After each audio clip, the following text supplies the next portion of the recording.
G'day, ladies and gentlemen. How are we today? All you freedom lovers out there. Time to turn on to a little bit more freedom fight, and I'm thinking sips. We have a Sunday sipping session going on here. Alrighty then. So, those of you who've seen the Friday night show know probably where we're going to go a little bit with this one today. It's important that we have a look at the flyer that's going around for the dismissal of the Townsville City Council. As many people we can get to sign that as possible would be wonderful, especially the Townsvillians. If you're not from Townsville, I'm pretty sure you can sign it and just say, hey, look, I'd like to visit the place. I've got family and friends there. I'm sick of seeing them hurting. You can always put your comments in as to why you think, you should be signing this. But yeah, scan that code, get into it. She's it's all apples. Troy has informed me that he's run off 20,000 leaflets and now has 16 volunteers to help get that information out there, which is really good to see. It's been a great effort on his part. Of course, if you're wondering how you can help, handing out a flyer isn't enough. Wow. It's okay. We've got you. You can contact Troy 0431 805 266. He's more than happy to have a yarn to you and help you out with getting some flyers. Maybe you want to get a petition notice yourself and actually, hand it around the workplace or something like that. Let's get these buggers out there. We've had enough of them. They've all got to go. And, you come across them, I don't like Troy Thompson. Well, he goes too. Sign the petition if you really want to get rid of him. So, it's a win-win situation. Doesn't matter which side of the fence you're looking at it, I guess. You want him gone? Here's the way. This is the way to do it. You can also email him at thompsontroyj71@gmail.com. That's, another way you can get a hold of him. He can email you bits and pieces, or you can email me. I can help you out too. While we're doing the whole QR code stuff, if you're one of them Bitcoin users, you can scan one of these QR codey things and drop a couple of bucks in to say thanks for doing all your hard work and loving the show. While we got that up there, I think it's important that, all the people who watch for free should get down on their knees and give it a bit of a bow down for the amazing Patreons and contributors of various things, such as Vincent, who's, dropped me off a bottle of vodka, which is absolutely amazing. A couple of bottles, actually, which is very amazing. And I'm having a nice sip of that right now. Thank you very much, Vincent and Mary, for popping around and visiting this week. It was wonderful to see you. Big thanks to Brendan as well. Dropped something through PayPal. We've got a bunch of anonymous people. You guys really rock. One day I'd be lovely to be able to show your faces and say thanks to you in person. Of course, my brother Richo's helped out as well. We've got Bitcoin Jason, who's helped me out setting up all this Bitcoin stuff in the first place. Great bloke. Get back to that podcast if you haven't seen it. It was only, I think it was last week or the week before, something to that effect. It's all starting to blur. Anyway, big thanks to Belinda, Jennifer, Aussie65, Jake Soy, Curly, Terrence, Ruben, Karina, Carla, Mark Howard, Gaza, Lee D, and Jeannie Zed. Bloody American programming still stuck in the brain. Desperately trying to get rid of it. Zebra. Yeah, right. Anyway, all that aside, we got some wonderful little things to start off with here. I like the way I selected an order and it throws it out of order. You try to get these things sorted and it just doesn't work for you. All right, give me a second, ladies and gentlemen, to put some of these things back into the order I had it when I attempted to import it. Some programs will, import things the way you select them. Other programs, like this one in particular, seems to import them as to which one lands in the bloody door first. So anyway, if you haven't looked at the podcast we did on Friday with our, the mayor we voted for, he may not be currently sitting there as they, suspended him. And you want to know more about that, watch the podcast. Please share that one around. It's really important. I've had a lot of good feedback coming back from that one. People are really enjoying it. So let's make that go viral. We've seen some pretty interesting things happening as a result of what Troy's done. One of which I really want to bring straight up because this is just absolutely hilarious. People around town are sharing the petition all over Facebook, and some people are not happy. Liam Mooney, for instance. Have a look at this. This is, I put a smile on my dial. There's the petition being shared, by a fellow by the name of David. Liam Mooney says, "Really, David? Honestly, I thought more of you, mate." Looks like even his friends are turning on him. And David said, "Well, Liam, there's come a time when I am paying $4,300 a year in rates for what?" And I wholeheartedly agree. What am I paying for? That's a lot of money. I mean, like I said on the podcast the other day, if I buy a packet of 2-minute noodles, it's got the ingredients on the back. This, we're forced into a service. It's an unsolicited service as far as I'm concerned. These people, we don't have an opportunity to go and shop elsewhere. I can't get a different brand of council, can we? We're stuck with this, and they basically hold us to ransom for that $4,300. When I am told by returning back to his comments, when I am told by your service desk operators it will take 7 months to get council trees which are overhanging near my house to be removed, or could do it myself and put the rubbish over the fence. Well, isn't that responsible? Yeah, just cut it back and throw it over the fence. She'll be right. We'll just leave that there for little kids to poke their eyes out and stuff like that, I guess. So yeah, throw it over the fence, says the council, or I don't get responses from the service desk via email. I could go on, Liam, to highlight many issues, but I know it will fall on deaf ears. So if the elected people feel that I am a cash cow, and don't we all feel like that? Is my interjection there. By all means, be offended. I am offended, and many others like me are constantly being treated like fools with the attitude, let them, I'm guessing he's written in cake, but I'm assuming he meant let them eat cake. Well, Liam, no more support, mate. I am sorry. Enough is enough. I'm not alone. The council crossed my line in the sand. He goes on to go, yes, because the service desk operator's response or lack thereof mean we should throw out the council. Yeah, makes sense. And you can just see like the ridiculous nature of that response. The elected people have never thought you're a cash cow. Really? Or you're the cash cow?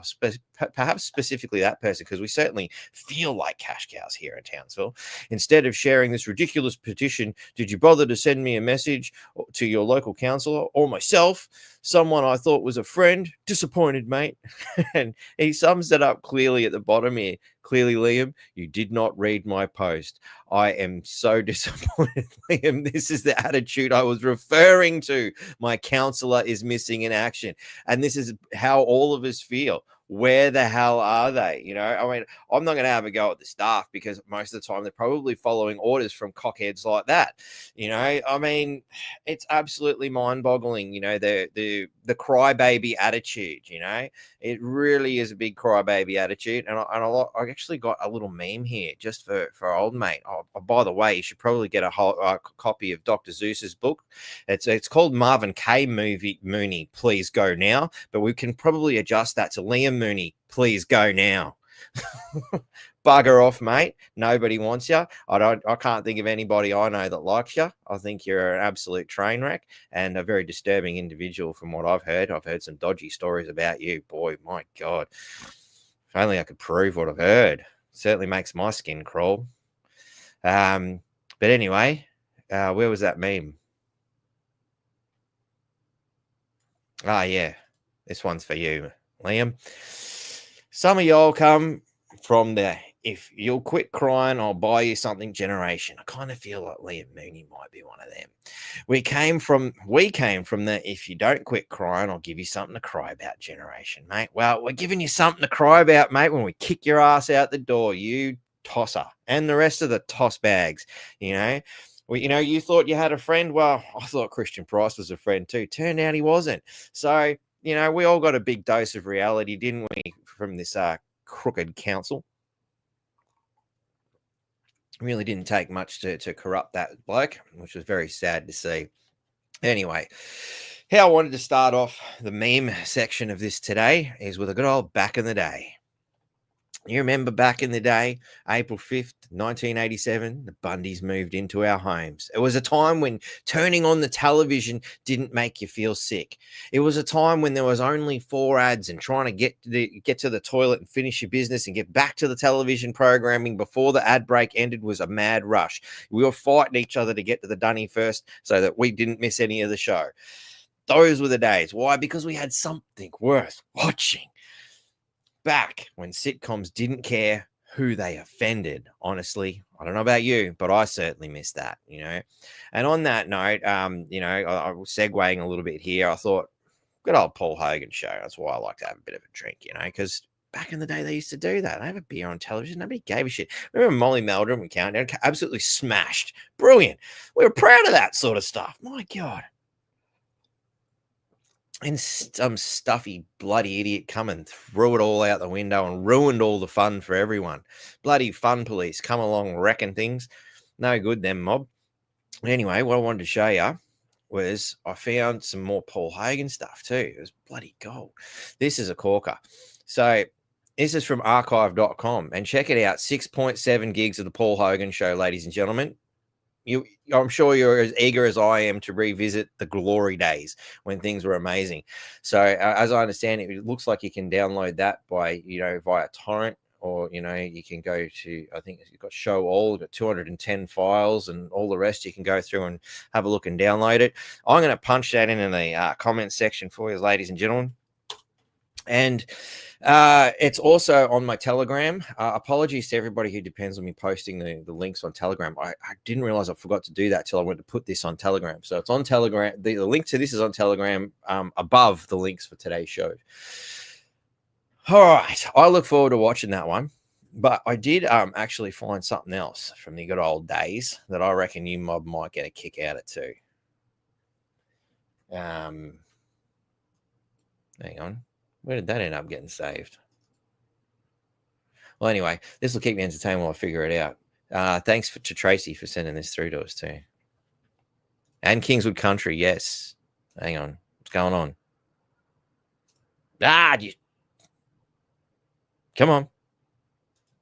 Why have I got no sound? It's all falling apart today, ladies and gentlemen. Not good. Anyway, well, I guess that all fell in a heap pretty quick. Next. But yes, Rachel, bang on. Kingswood Country, another great one. I'll see if I can find a link to some stuff for that for next week's show.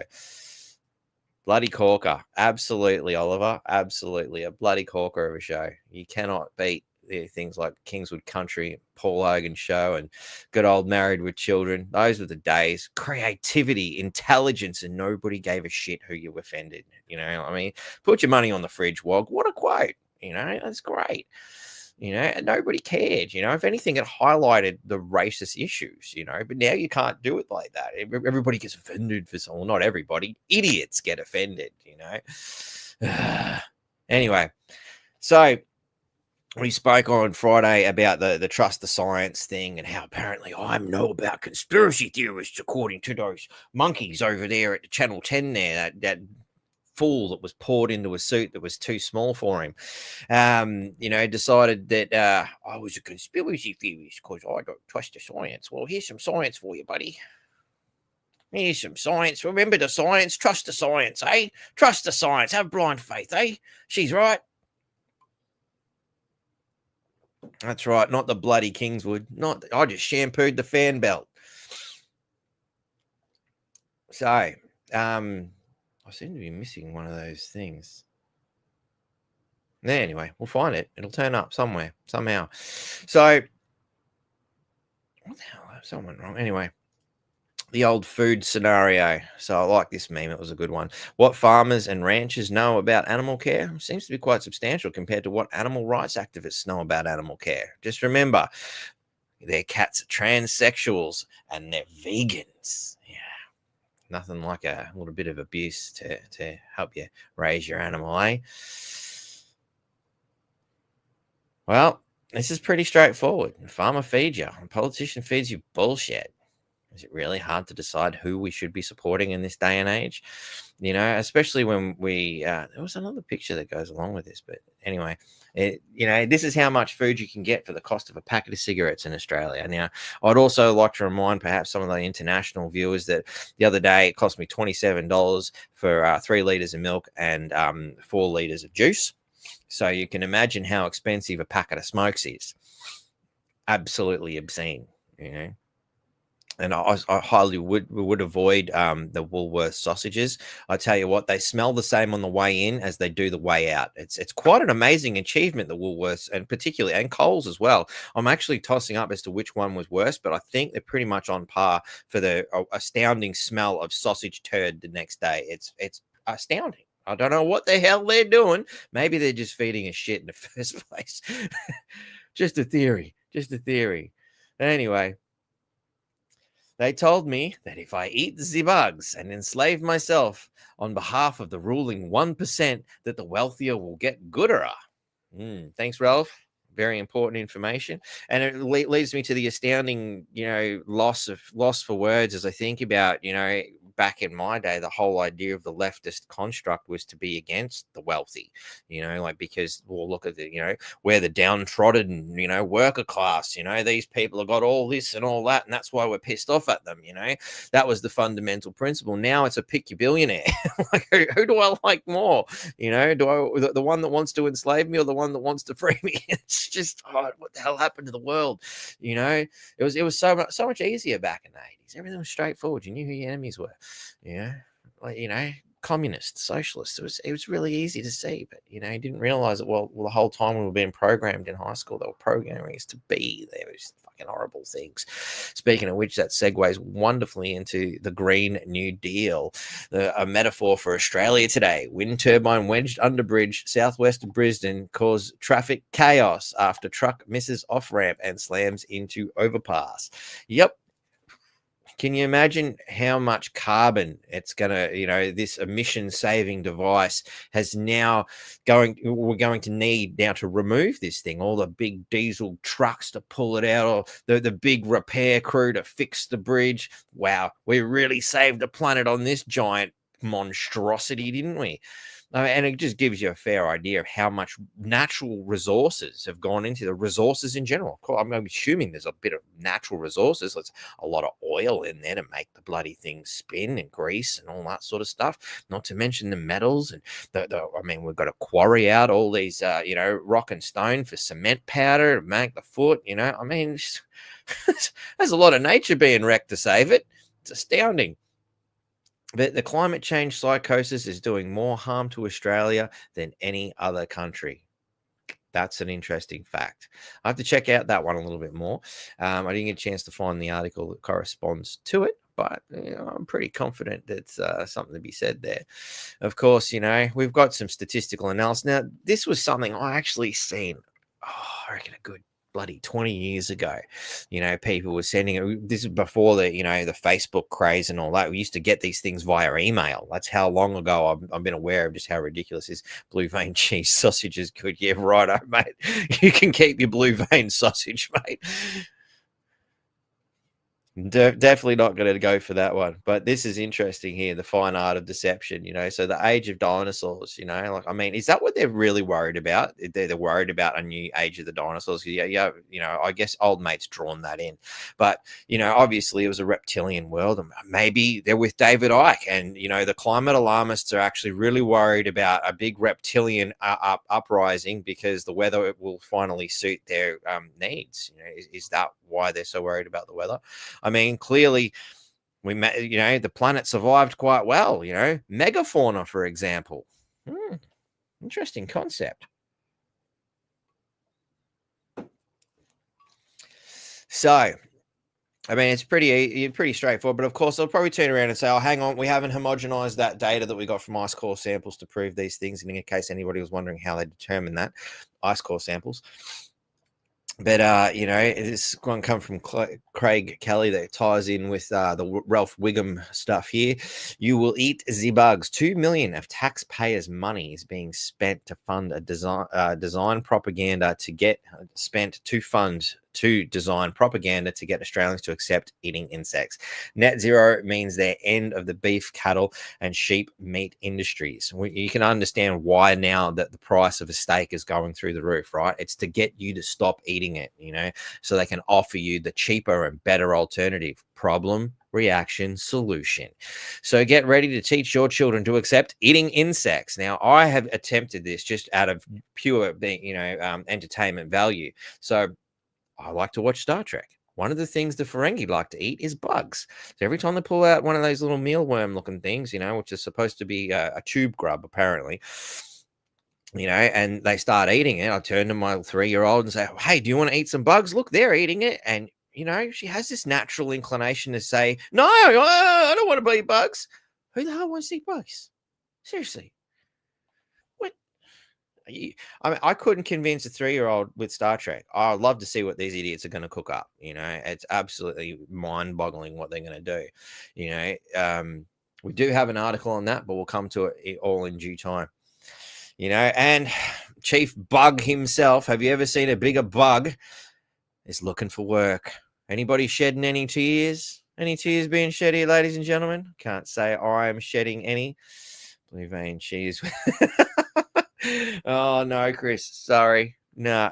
I not happening. Not happening. I cannot do the blue vein cheese any way, shape, or form. Even if it is in the shape of a sausage. It might appeal to some people, but certainly not me.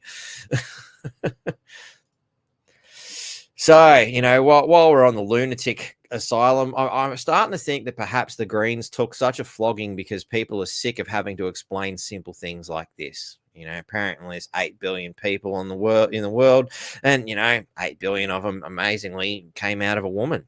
Fucking amazing stuff. It's mind-boggling that we even have to point this out. That's how retarded this world is. There's actually a really good video I found from a ex-KGB officer. It's a rather long one, and I might just post it up as here's the whole friggin' video, or I might even just play it on one of those days and I'm lazy and just show it to you that way.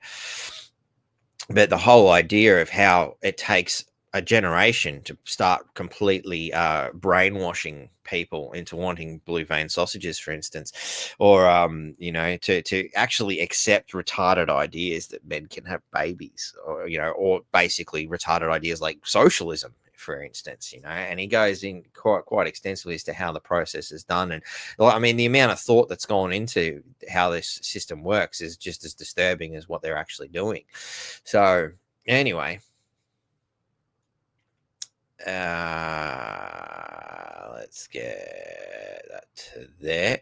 And immigration. So countries with the highest number of immigrants. So foreign-born people. Here we are. Australia is one of the highest per capita of Australian of people not born here. And this is another one that does my head in for the leftists who think they respect Indigenous culture and all this other shit. I've sat down with the Indigenous and they're like, nah, this is bad. Albo imported 1.4 million people in his 3-year tenure. Can you imagine what he's going to do in another 3 years? Now, take into consideration that if we're lucky, there's about 900,000 Indigenous Australians, with Indigenous blood in them, and he imported more than the entire Indigenous population in 3 years. What a kick in the pants to the Indigenous people. Could you imagine, here we are, as the colonials, so to speak. I'm disturbed by the amount of people that they're bringing in. It's ruined my home. I don't even want to go back to Victoria. It's unbearable what they've done to it from excessive immigration. You used to be able to walk across the street quite comfortably. Now you can't even get out the driveway. The traffic's that bad. It's just so overrun as far as I'm concerned. Not to mention going in the shops and people don't speak English anymore. It's great. It's just wonderful, isn't it? Isn't that what we all wanted? But can you imagine being the First Nations people and being, they've already been overrun how many times? And now here's Albo saying, we love you, Indigenous, while he's letting more and more in, overrun them even further. I mean, a few years ago, they were at 3% of the population. With Albo's great work, they'll be lucky to be 1% of the population. I reckon they'd be lucky to be 1% of the population now based on what he's done. It's absolutely nuts, And this is a wonderful picture to really help, cement the idea, It's, of course, you've got all the, burning coal and all that in the background, but I mean, how else are you going to pay to build all this shit? Yep, a once beautiful nation ruined, absolutely ruined. But hey, what would I know? Mainstream media lies about literally everything, but it's okay. I'm going to need you to verify that claim with a link to a credible mainstream media article. That's the kind of logic we have these days. It's mind-boggling, absolutely mind-boggling. I'm feeling that some of these didn't get imported. They didn't. That's why things went weird. Must have been a limit on how many you can do in one hit.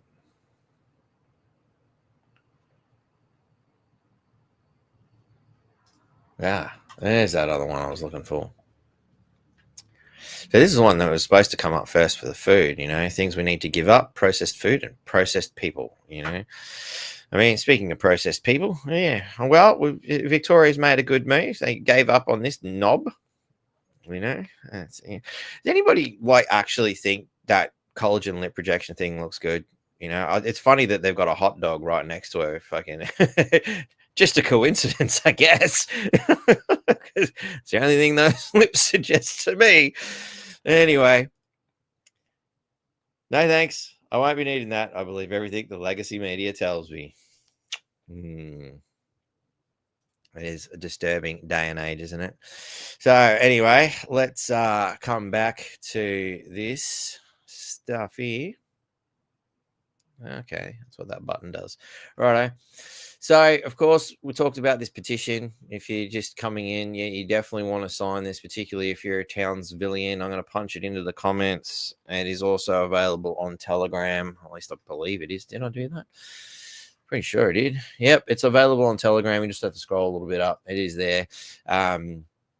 If you can't get a copy of it for whatever reason, just shoot me an email, nqfreedomnetwork@protonmail.com. Of course, you can get one of these lovely ones that, I can either send it to you or you can contact Troy. His information's at the beginning of the show, the podcast. But hey, why not? I'll bring it up again. Here's his Gmail, ThompsonTroyJ71@gmail.com for those just tuning in. And his phone number, 0431805266. If you'd like a hard copy of these to perhaps get around, show your family and friends, and, spread the good word and keep Liam Mooney smiling because, makes me smile when he's happy, don't you think?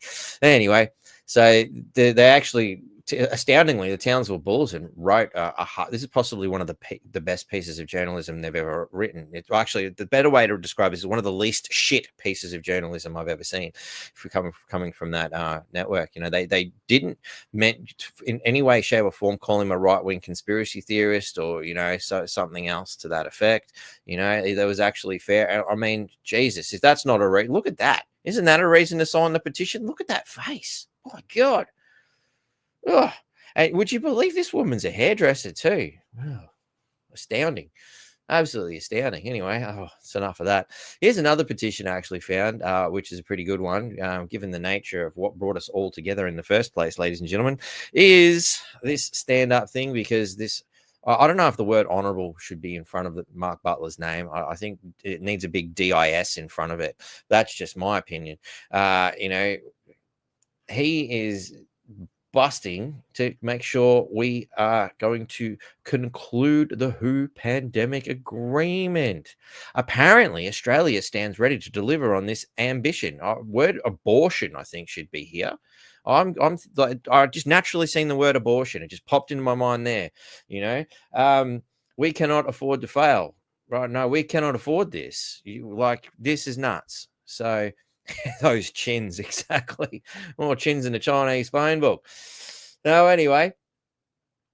So this is the petition here. You just got to scroll down there, whack your name and stuff in there, and all the hard work's done for you, ladies and gentlemen. It's really not that hard. I have, made it nice and easy for you. There is the link there. I'm punching it into Telegram because I think I forgot to do that earlier. So it's there in Telegram too for those of you who wish to access it that way. Otherwise, you can email me if you need it. Moving right along, we'll tax you till you're poor. Isn't it wonderful that we've got Albo back? I mean, I don't know about you, but I'm just so happy to see Albo still running the show and straight in. This is what he is doing. We are going to tax you until you're poor. You know, that's what he means by everybody being equal. You know, it's making sure that everybody's poor except him, of course. You know, it was supposed to be one of the banners, but when did it end up? Must have ended up in a different folder. Scheiße. There it is. Yeah, it didn't come in. All right, cool. Open that one up. So I'm guessing like much like me, the first question you're going to ask is, well, actually, it's not even a question, is it? It's just a basic, astute observation. You know damn well the government's excluded themselves from this, right? Because they're targeting people with more than 3 million above, you know, in their super, you know. And when you think about inflation and they're going to raise wages and they're going to raise superannuation, which is going to cut into the wages they just rose. It's wonderful how they look like they're giving you something while they're in fact taking it away. You know, they're targeting from 15 cents to 30 15% to 30%, which is 15 cents to the dollar or 30 cents to the dollar, anyway you look at it. Despite, you know, growing pressure to ditch the policy, which would most controversially tax unrealized gains on assets, including property, farms, and shares held by super funds. Like, you know, 3 million ain't that much for a lot of, you know, say farmland and things like that. So this is also a direct attack on our food as well. It's very cunning the way they've done this, you know. Industry, small business, again, will also be heavily impacted by this utter lunacy. But of course, don't worry. Our politicians will not suffer a penny. People exempt, governor of a state, member of staff of governor of a state, a minister of the government of a state, a member of staff of a state minister, the clerk of a house of state parliament. People exempt, head of a state parliament department, head of a state public service department. So again, they're only looking after their own. A solicitor general of a state, you know, because we wouldn't want those solicitor generals turning on us. A state judge, justice, or magistrate. Isn't it nice of them to exempt the people that might actually have the ability to run this shit into the ground? A police deputy or assistant commissioner. We certainly wouldn't want them to come and arrest us either. Look, we looked after you. No, don't worry about that dead child in the boot. It's okay. We left your super alone. You know, like, come on. It's we're gonna have to riot. I cannot see a way out of this, ladies and gentlemen. I think things are gonna have to take a big bad turn. This government is going to need to be continuously under pressure from the people in any way, shape, or form. I think at this point, you know, I'm not encouraging violence, but you know, it's a call to arms. We have to push hard and constantly. Yes, it's going to be tiresome. Yes, it's probably going to hurt, but consider the alternatives. You know, in some posts I've seen, you know, somebody even pointed out that, you know, just think of what it's going to look like in the future. Like, you think about it, you know, how much the cost of everything has blown out, how all the numbers have moved. $3 million in super that's going to be everybody sooner or later. You know, because you think they're going to move the goalposts. Like, look at what they've done with the tax bracket creep. Starting to see a pattern emerging here. They're planning this out. This is socialist scumbag thingy, but the point of this is it's already been done. It's already been tried. You know, with a don't come to tax you to Norway, we'll tax you till you're poor, and when you have nothing left, we'll tax you a little more. Is the line of a popular song from Christopher Dales Bowie, I'm guessing, founder of the Norwegian tech company Brava, sang in a video that caused a stir on social media last year. They've already tried this shit and it didn't work. You know, he calls it modest. You don't know, you see how modest you are when we pull your pants down, mate. and claimed the changes affect a tiny, tiny sliver of people with superannuation. Why? Because you exempted everybody who might do something about it. Like, the thing is that what's happened here, Norway with a population of 5.5, a similarly high tax income taxes as Australia. So excuse me, it's interesting. We already have high income taxes, but the government's not happy with that. No, we're going to get you in your retirement funds, which they imposed on us in the first place. It's like, it's nuts. Used to fund its generously social welfare, and that's generous social welfare programs. That's why we've got to pay these taxes. See, it's all right here. It's so painfully obvious. And of course, let's import some more bludgers. That'll be great. But its wealth taxes are unusual, as they include unrealized gains. Now, that is the most dangerous thing I've ever seen. To be taxed on something you haven't even sold. That is madness. Taxing the change in the value of an asset, even if it is not sold. Now, that bullshit.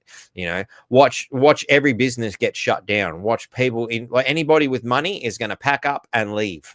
Like they haven't destroyed the country enough. Look at the ghost town that's Victoria under friggin' the Labor government there, where they've totally wrecked it. I'm absolutely amazed that anybody would vote for a Labor Party, But, when you look at the statistics, that we brought up here earlier, we're looking at about 23% of people not born here in Australia are probably thinking, hey, we got here thanks to the Labor government. We better keep the Labor government, and they gimme stuff, And you factor in the fact that only 34% of the population actually voted for Albo in the, as a primary preference. And then you factor in the fact that allegedly 23% of the people didn't vote, and you take that 23% away, it's looking pretty close to exactly the amount of people that have been imported. Just a quick little bit of number crunching. Funny. Is there a red-blooded Australian that actually wants to vote Labor?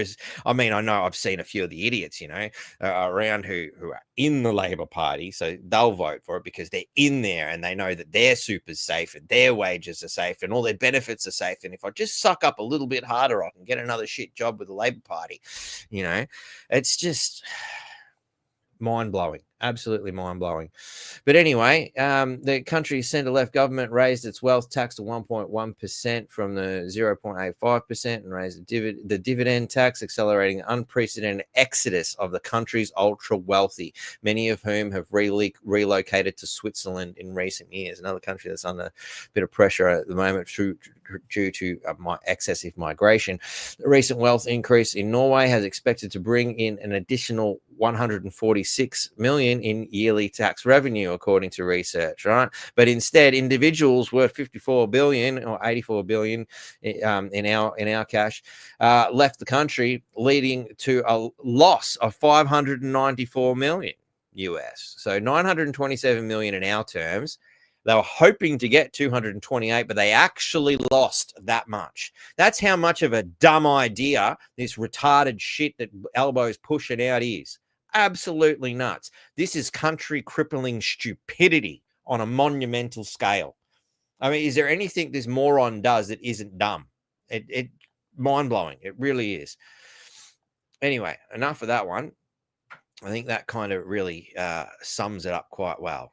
But I think, calm down. It's okay. We can get by with a little bit of laughter. Sips, Elbow. We know you've had a few.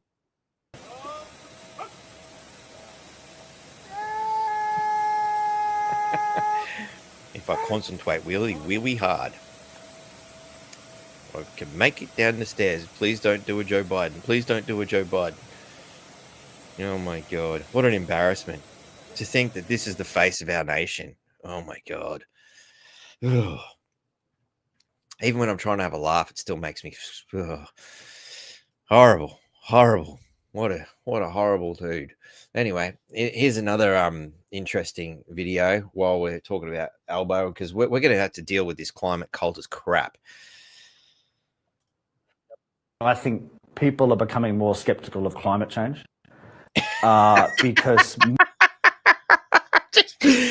people are becoming a bit more skeptical. Bullshit, outright denying it. Like, come on, you're hard pressed to find anyone this retarded these days. More and more forecasts are wrong, right? And the longer, the years go on, people just keep saying, hang on, didn't you say the polar bears were going to die? Didn't you say the Arctic would melt? Blah, blah, blah. No. Didn't you say that, summers would be unbearable? Well, no, they're the same as they were 20 years ago. And I think the more that happens, I think people will think, so, why are we doing this crazy thing? Whereas you pointed out, I think human-induced emissions are 4% of the global total. Australia's 1% of that. And we're trying to reduce 1% of 4%. I mean, it's completely insane rationally. It's a religion. It's really a religion. You've got to look at it as a religion. It's a state religion. And people don't like heretics, but it has all the hallmarks of a religion. Like you're doing this thing in a self-flagellating sense. You know that it won't make a scrap of difference. But just for personal contentment, that's why we're doing this crazy policy. But like I say, I think the cost of pursuing it, they're increasing over time.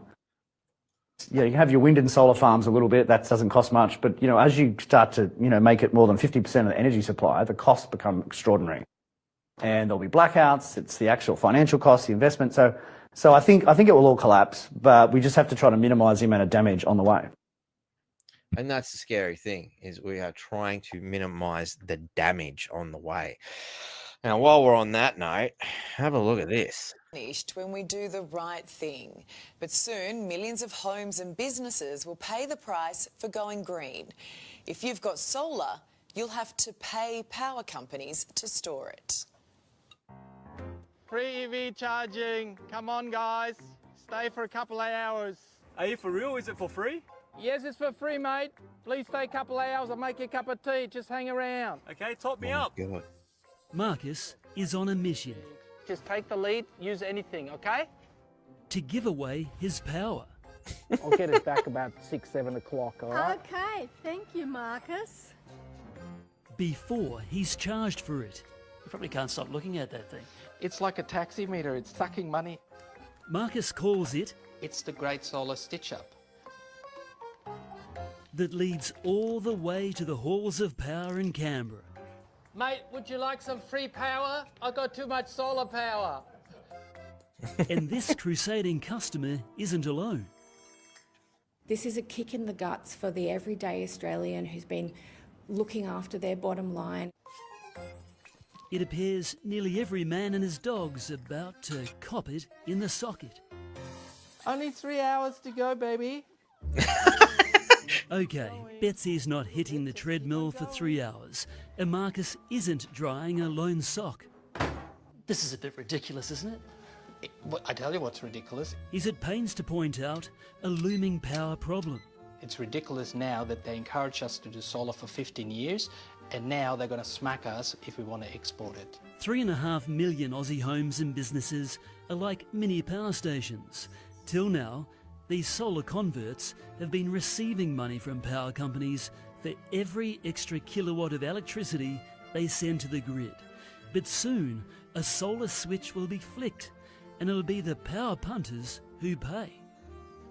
We're being punished for doing the right thing, following the government's recommendation, getting a rebate, getting solar, and now at the end of the road, suddenly I'm being the cash cow for the energy retailers. It appears the electricity network can't handle the influx of power being sent to the grid.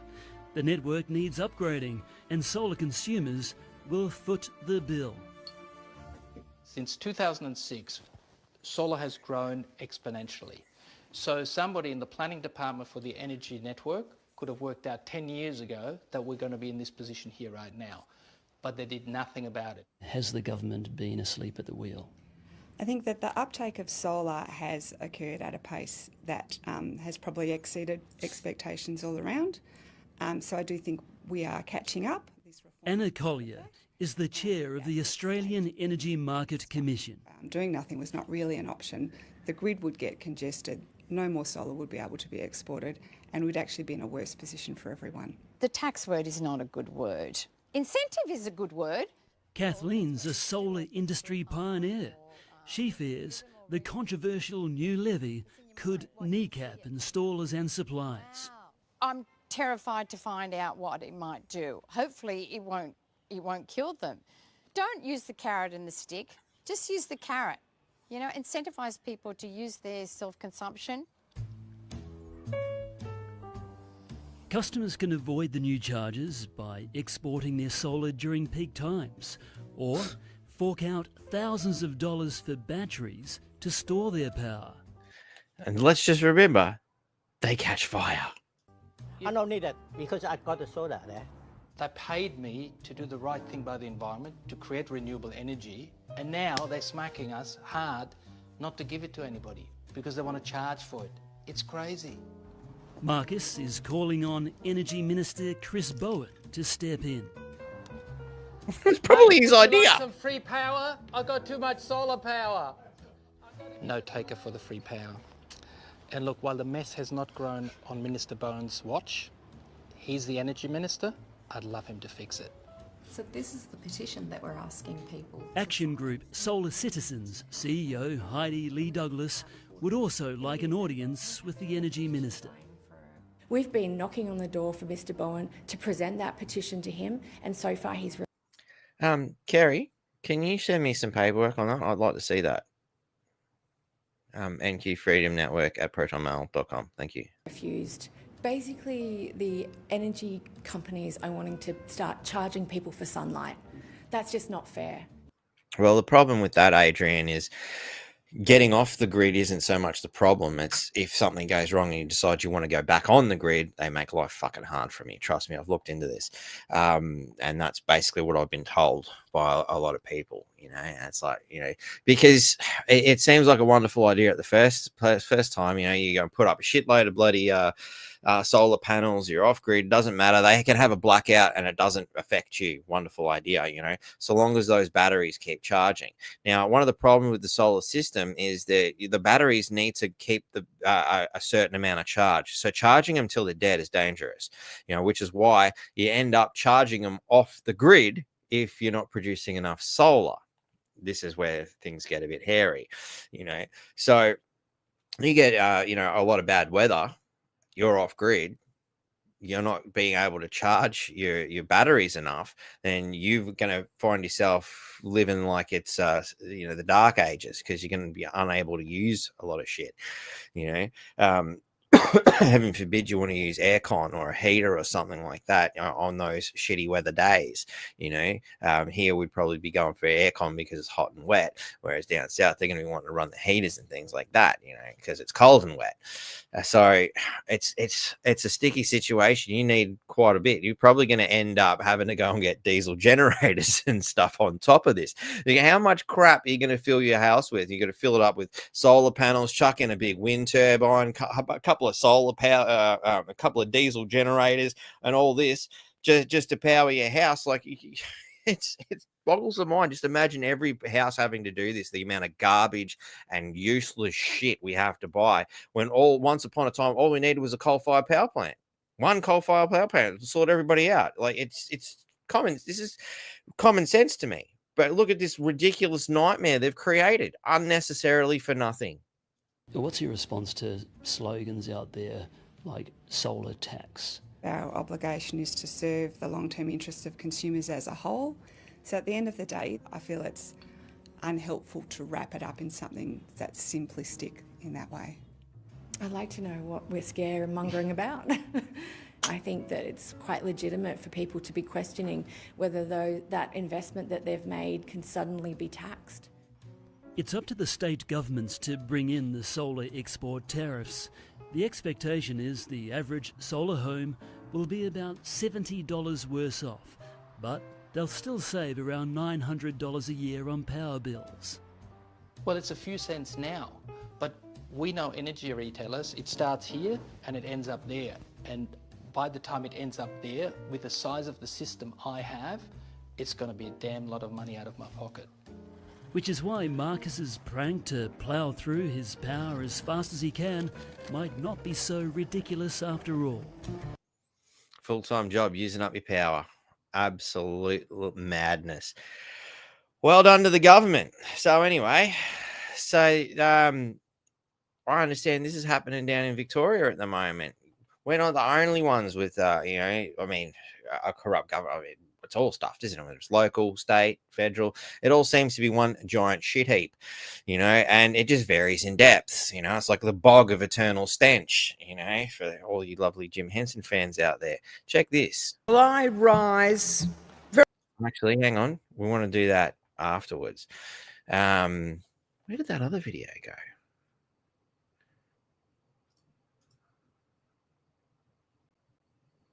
Things are going bizarre on me. Oh, I could have sworn I had that video. Anyway, I was going to show you the actual protest. That was what was supposed to happen. Where did that end up? It should be there.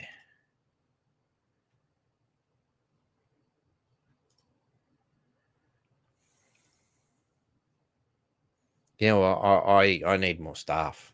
Yep, that's what it is. Need more staff. Oh, maybe some sleep would go down well too.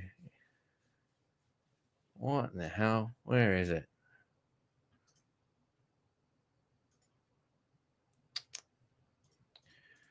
That's the KGB one I was talking about before.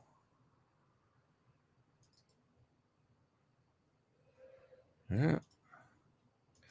Well, anyway, imagine a whole bunch of people standing out on Parliament steps in Victoria, jumping up and down because they're, you know, of this. Walked off the job, some torching their uniforms in fury over the government's new emergency services tax. Regional communities are angry with the Premier, warning farmers face fee increases of tens of thousands of dollars. Ollie Haig reports.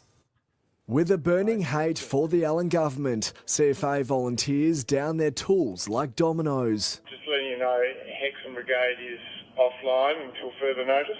My brigade will be offline until further notified. Almost 100 brigades logging off last night. Would you like to pass on a personal message for the government? Go ahead. For Allen to come out here and we'll tell her to get ourselves. I'll see what I can do. Tony Brodie is a farmer and volunteer firefighter of 55 years. I can't get over it how the government could be so uncaring. The protest coming as the Parliament passed the state government's new emergency services levy just before 2 a.m, a tax that all landholders will pay, but farmers will be among the hardest hit. The Premier was again on the defence, saying the hike is needed to meet the growing needs of the CFA, and the government has slightly amended the rate, so farmers won't see an increase of up to 184%. The rates are being struck at a level that recognises more is being asked of our emergency services. The new tax to be charged alongside council rates. There has got to be a better way because we are going to be faced with enormous rate refusal. CFA volunteers and farmers in drought will be exempt. I want to rewind that. Listen to what she says here. Very important. Rates. There has got to be a better way because we are going to be faced with enormous rate refusal. Rate refusal. Anybody else see a key here? Can unlock a door with this key. CFA volunteers and farmers in drought will be exempt, but given they often own multiple titles, there's concerns they'll still be hit. This is the biggest fire we as a CFA are ever going to have to fight. A mass protest is set for Tuesday. Ollie Haig, 9 News. CFA. No, it's already happened. I did see the protest had already happened. I don't know if they're having yet another one. I imagine they will. But yeah, that's absolutely mind-boggling, especially having been out in country Victoria, and I've seen farmers housing these things on their own properties and things like that. The general public are putting out their own fires. It's mind-blowing. But this is one of the Liberal mob in the Victorian Parliament there. Astoundingly, she makes sense for a change. Sadly, actually, to speak on the Fire Services Property Amendment Emergency Services and Volunteers Fund Bill 2025. We have a drought that is the worst in many cases since 1900. And you are sitting over there, very few of you I might add, hardly ever been here to listen to the debate today. Neither have those crossbench in that corner been around. You clearly don't care. This tax isn't about prudent planning or sustainable funding. It's an indictment of economic mismanagement. It's a $2 billion patch-up job for a broken budget. Yet another cash grab from a government that has run out of options. It's a measure born of desperation. I love that, Clark. She needs more pearls. If those are real pearls, she's getting paid too much. You know, while she's talking about, you know, misspent budget, if she can afford that, we're paying these people too much. I hope they're synthetic. Not a principle or policy foresight. The truth is simple. They're not doing it. This government is not doing it because it's a good idea. They're doing it because they have to. Wasteful spending has caught up with them. Economic mismanagement has stymied growth. And now they raid regional Victoria to clean up the mess. And worse still, this tax is just the beginning. Who knows what other concessions have been handed out to the Greens and others behind closed doors to get this across the line. A Green Party that was roundly rejected by the people at the recent federal election, now holding a weak Allen government to ransom. Of course, the trickery of the bill's title should be no surprise. It wouldn't be a Victorian Labor government tax without a carefully misleading name. I'm not just referring to the semantic trickery of calling it a levy. This government has made an art of using every word under the sun except tax. And I love the way she's pointed that out. It is so true. This is exactly what the Labor government always does. Typical socialism, trying to tell you that they're doing you a great favour while they are giving you a good round of buggery. So that was pretty good. I prevented myself from swearing. But what's worse is the cruel irony of the branding the Emergency Services Volunteers Fund. You'd think it might be a help to volunteers, to support these brave men and women who donate their time, their energy and their own safety, often their own farm equipment. Often they leave their farms and then they are burnt down to protect others. But the opposite is true. The very people who are hit hardest by this tax are our emergency services volunteers, farmers. Jesus, David. Oh, I was waiting for somebody to say it. Anyway, but I love the way she's worded that, you know, whole premise there, you know, volunteers, as if this is going to help the volunteers. No, that's the target. That's the target. Landholders, the backbone of our CFA brigades. And even then, it's worse than that. Because even as they pay more, the money they contribute won't come back to their communities. While fire trucks in regional towns are outdated, while volunteers ride into danger on ancient equipment, millions of dollars are being siphoned away from their areas. And we know why. The funds are being absorbed into general government revenue, not quarantined for the services they claim to support. They'll fund backroom staffers in Melbourne, not frontline service. Bang on, Joanna. Bang on. That's exactly it. You know, we're already living in a totalitarian dictatorship. They're just using different weapons. Services in our regions. This isn't a volunteers fund, as the bill title has it. It's to fund the Treasurer. That's why we're proposing amendments to this legislation. That's an interesting idea, Philip. I mean, at the end of the day, I am volunteering my services here to provide, you know, at least a monochrome of decent reporting, because we're certainly not getting it from our lame streamers, that's for sure. But there's only so much I can do as a volunteer. That's the thing, you know. I mean, all the time and the money in the world, they certainly haven't produced much, that's for sure. So, all right, it's worth giving a go, I guess. Amendments that would stop the government from spending this money on unrelated public service costs and instead require it to be directed to volunteer emergency services organisations. Because if, and only if, this tax is to pass, then the bare minimum this government owes our volunteers is that the contribution is used for them, not against them. Now let me speak to the real impact this tax is already having on Victorian families. I've been inundated with correspondence from constituents. And I've taken the time to go out and meet with people at rallies across the state. I've been at communities in Beaufort, Ascot and Baroona. Not one Labor MP there, not one Greens, not one Cannabis Party member, not the Animal Justice Party. My colleague Joe McCracken and my colleague Richard Reardon have been with me. I've been on the steps at Parliament House on 2 occasions. Again, not one Labor MP, not one Greens MP, not one Cannabis Party MP, not the Animal Justice Party. You will not front the constituents of Victoria, especially the people that feed you inside the tram tracks. I want to share with you just a few of the voices I've heard. They speak far more eloquently than I ever could about what this tax means in real terms. I'll start with this letter from a farming family in the Pyrenees. Our farm is already facing severe economic challenges. We are buying in grain, hay and water to feed our livestock. And I might tell you, people are spending $1,000 a day on water. Some of us are spending $20,000 a week on fodder. Farm insurances have doubled. Agricultural input costs have increased. Cost of living has increased. Bank interest rates have increased. Council rates have increased. And remember, this levy is based on the rateable value of your property. Well, I got to wonder what the rateable value of people's property is, you know, after this shit goes through.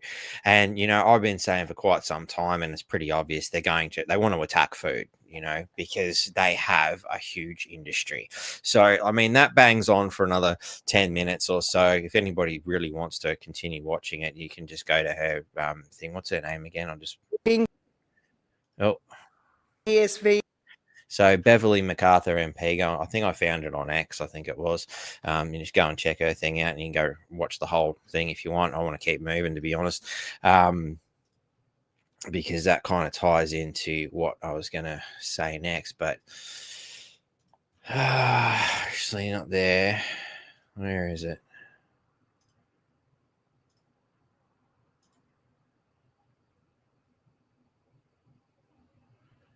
Oh, I had a thing going. It's just turned into a mess today, ladies and gentlemen. Sorry. Turned into an absolute mess. I'm just going to keep running through with things as they turn up then. Look, you know, the farming crisis is everywhere, and the myriad of things they are doing to, you know, make sure that we starve and are forced to eat the Z-bugs. That's what I was looking for. What are the ABC? I must have accidentally turned it off or something, or hidden it somewhere else. It's a mess. Sorry, I should have been a little bit more organized. No, it's not there either. What did I do with it? Well, we'll just move along. Anyway, so where were we up to? Oh, God. Oh, that was a horrible sight. So, yeah, good old Elbow. The rest of the Labor government, friggin' lunatics, you know, wants to thank Mr. Zelensky, you know, for a call and a warm congratulations this evening, you know. But what's really interesting is what, you know, the little troll in Ukraine who thinks, you know, his people are wonderful cannon fodder, has actually said here was, I congratulated him on a convincing election victory. Interesting choice of words, isn't it? It was convincing. Why would the word convincing need to be there? I mean, you know, well-deserved, you know, a well-fought election, perhaps, something to that effect. But no, a convincing election victory. The fuck was convincing about it? I actually have a lot more questions, and especially after seeing that. Very interesting, wouldn't you? But this is disturbing because we've got one lunatic dictator here who's hell-bent on killing his own population to, you know, for his own pathetic little ego, and we've got another lunatic dictator hell-bent on joining him. I mean, we live in a military town here, Townsvillians. I'd be a little bit concerned about Albo wanting to go and join a pointless war against an enemy. Neither of these countries, Ukraine and Australia, are big enough or well-equipped enough to defeat. It is suicide. It's got nothing to do with defense and everything to do with suicide. I think it is absolutely disgusting that we would waste the valuable lives of amazing servicemen and women who are willing to put their lives on the line in the defense of our country on such a ridiculous endeavor. Absolute madness. And this is why the people must push back hard, really hard. I wouldn't be surprised. I mean, defense numbers are already low. It's hard enough to recruit people as it is. But how are you going to get people to want to sign up for a suicide run? I mean, I don't know. Maybe you convince a whole bunch of greenies that they're saving the planet by killing themselves. It's okay. You can save yourself from climate change. Grab a friggin' gun and go charging at those Russian soldiers.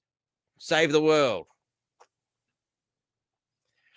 Could be a good sales pitch. I don't know. We'll try it out at the local universities and see how we go. Anyway, more madness. Melbourne Storm are apparently paying a heavy price for Welcome Country snub as a major partner drops NRL club. This is pretty funny, because they have paid a huge price, the melodramatic, for the last minute axing, by a major partner, the Victorian Aboriginal Health Services. So basically, they've been cut off from government funding. Because how else would the Victorian Aboriginal Health Services have any money to be able to support such things, and anyway, why are they pumping so much money into supporting an NRL team is my big question. Shouldn't they be actually helping Aboriginal people with their health? Just a thought. I mean, it's crazy, I know, but the idea of an Victorian Aboriginal Health Service using the money on the Aboriginal people instead of trying to buy the love of the NRL, I don't know. I think it could be a win for the Aboriginal people, to be honest. Maybe what Melbourne Storm was really trying to achieve here was making sure the funds go to where they're supposed to go, considering it's probably being sustained by taxpayers anyway. This could be good for Australia, particularly Victoria. Just a thought. I don't know. I haven't got the numbers. I'm just guessing here. Anyway, it seems logical to me. Of course, they're upset over the Welcome to Country thing, in response, VA, will no longer partner with Melbourne due to the Cubs' lack of respect and cultural sensitivity. What I mean, to what exactly? I mean, I know all my Indigenous friends think the Welcome to Country is actually an insult to their cultural sensitivity in the first place. My God. Oh, sorry, Jake. I didn't mean to upset you. We'll have a breather. Just take a moment. I know this is what I do in times like this. Sips. There you go, man. Sorry. I hope that helped. Anyway, the partnership included the Deadly Choices program, which I've seen up here. Good old Jonathan Thurston, who can barely string two words together.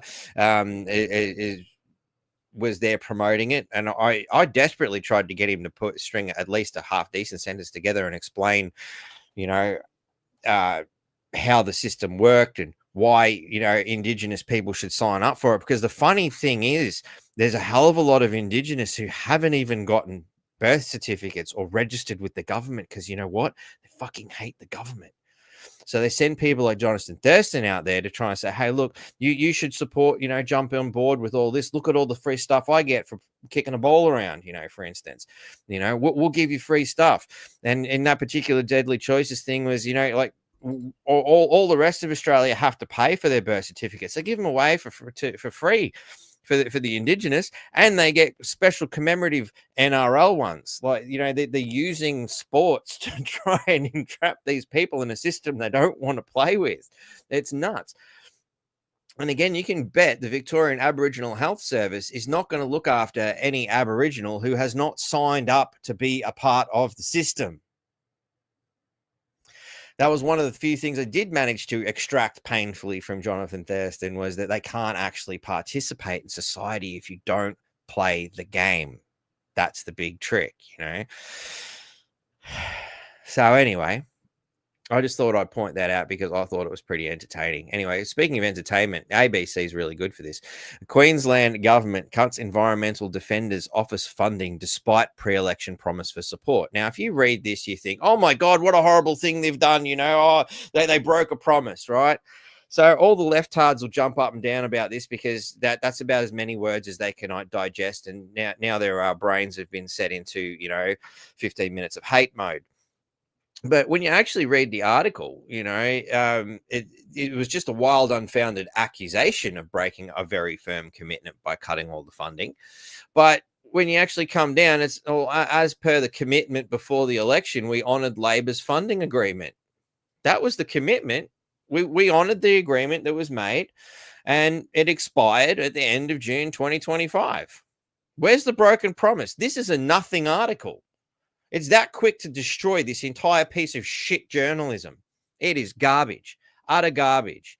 Look at all these words. We don't need any of this shit. It's done. It's dusted. We've just summed it all up. Next. Fucking idiots. Sorry, I did it again. Who is getting massive pay rises on Albo's new team? Wow. We know it's not anybody earning over 3 million unless you work for the government, the police, the judges, because we don't want to piss them off. We want them on board. Anyway, Australia's newest ministers are in for big pay rises. Well, isn't that nice? Help them with the cost of living. Fuck the rest of you Aussies. You can all go live in tents. Following Labor's landslide election win, I still have a great deal of dubious questions to go along with that statement, not to mention the result itself. But anyway, including some still aged in their 30s. Wow.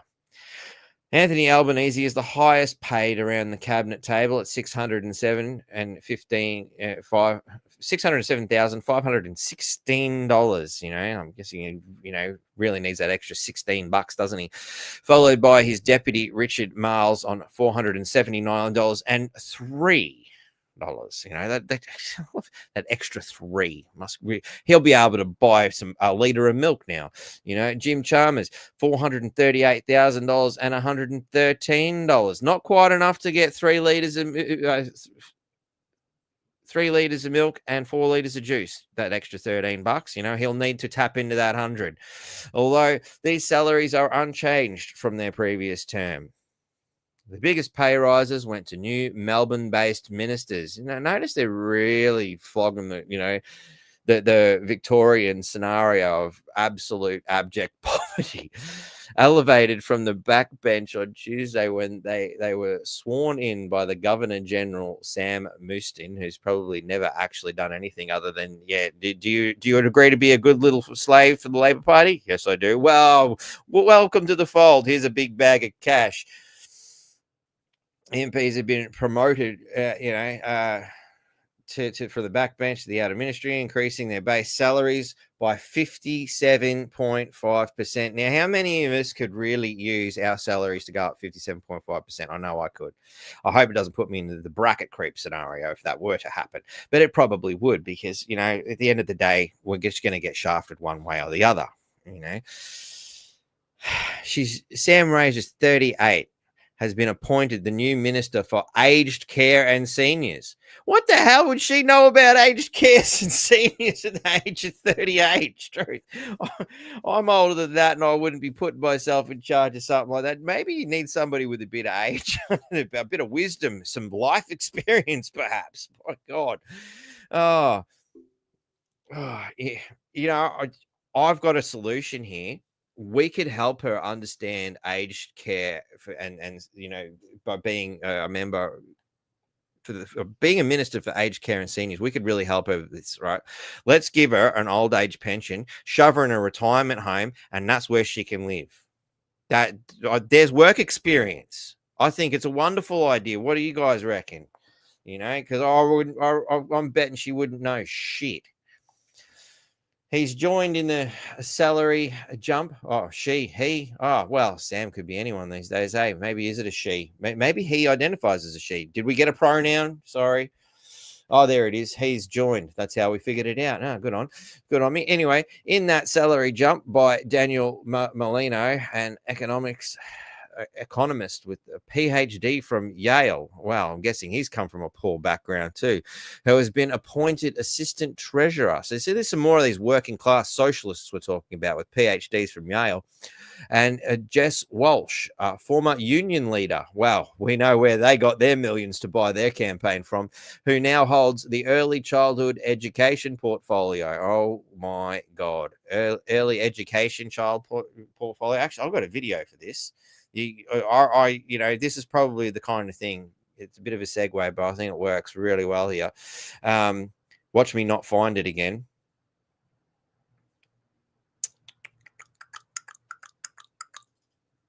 Was it in that one? Nope. Was it in that one? Yep. Here we go. I actually found something. Check it out. Clearly shaken up and asked to privately talk to me. He said, "Mom, we took a test today at school, but the questions were really weird. I didn't know how to answer them. I didn't want to take the test, but my teachers made me." What was the big deal? I mean, this survey couldn't have been that bad, right? Let's take a look. Your sexual orientation is not the same as your gender identity. Which of the following best describes your orientation? Straight or heterosexual, lesbian or gay, asexual, bisexual, pansexual, queer. I am not sure. Questioning. I do not know what this question means. I prefer not to answer. I'll say I prefer not to answer. The next question asks about your gender identity. Gender identity is how you see yourself. Questions for middle schoolers, right? Does this survey fall under inclusivity, education? When did it become acceptable for adults to present information like this to minors on taxpayer-funded school time? Bloody good question. I suspect that that's where we're going with this early childhood education portfolio from this union leader. Kind of got to wonder about what his sexual orientation is. In fact, I wonder that about most people who think who think this government's a good idea. You know, well, I said they need them judges and them police on their side for a reason, I'm reckoning, you know, that list of names that people are not supposed to talk about who have done untoward things to children, for instance. Anyway, they are Anne Alley. You know, it just goes on and on. All these friggin', look, you know, read it for yourself if you like. It's disgusting. You know, getting more and more and more money. Look at all this money that we are paying out while we are starving to some of the most reprehensible, disgusting humans in this country. Absolutely disgraceful. But hey, it's okay. You get the benefit of more taxes. It's all right. All right. So we did that bit. We did that. We're doing this one. All right. So here's a bit of a laugh.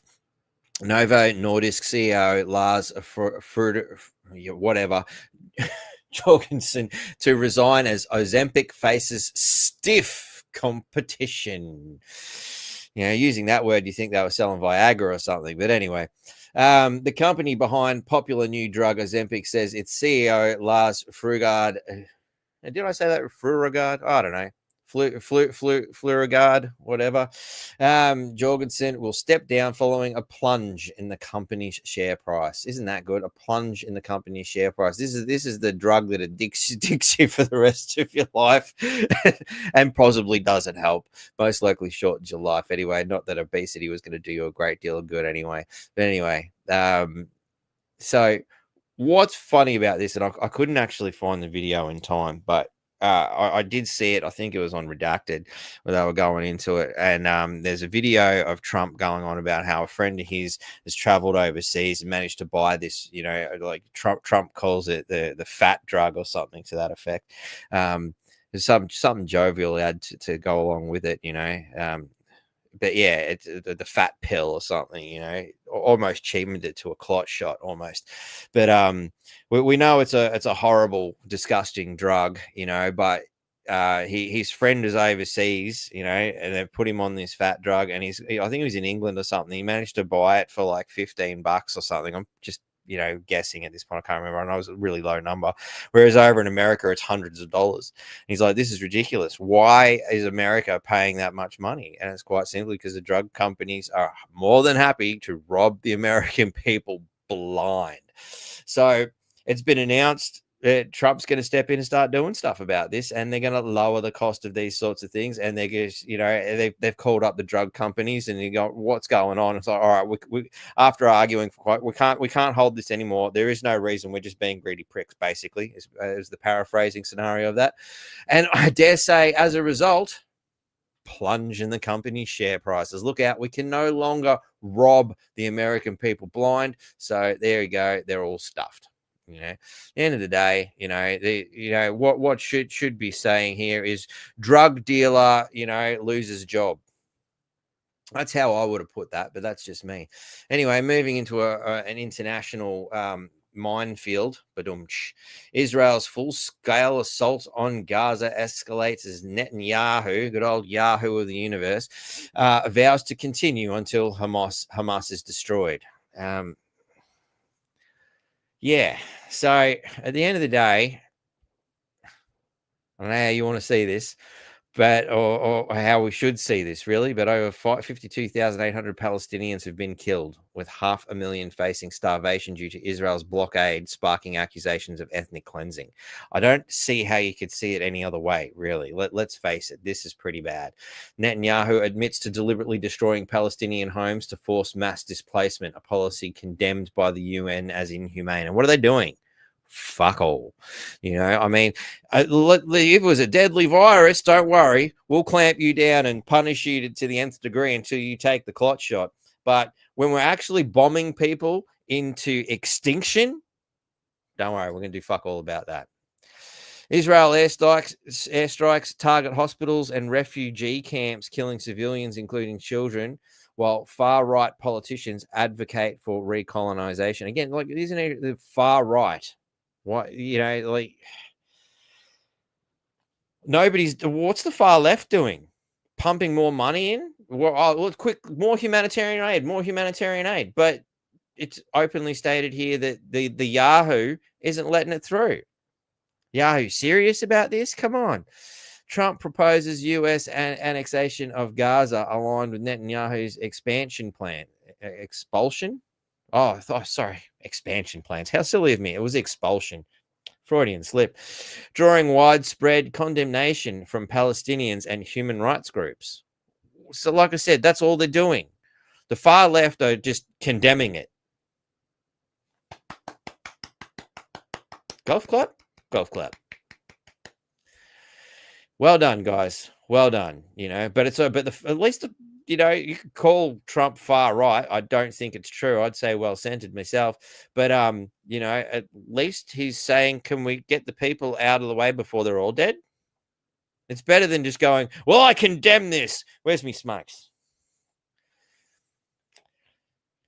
So Yahoo has declared unrelenting military campaigning in Gaza, vowing there is no way the war will stop until Hamas is defeated, even as civilian casualties mount and famine looms over the besieged enclave. Yeah, look, I mean, he's wiping them out.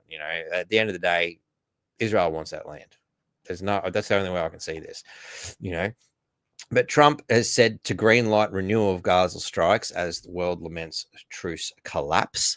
And that's the problem. I mean, Trump has given him the green light to renew military operations, whereas earlier last week it was, oh, hang on, it looks like he's pissing Yahoo off because he's actually going to do something. He's stopping it. And he's trying to get things going. Yahoo was obviously pissed off that Trump got the American refugee out, managed to get that one out because that looks bad. Because bring those not refugee, sorry, prisoner, hostage should be another term.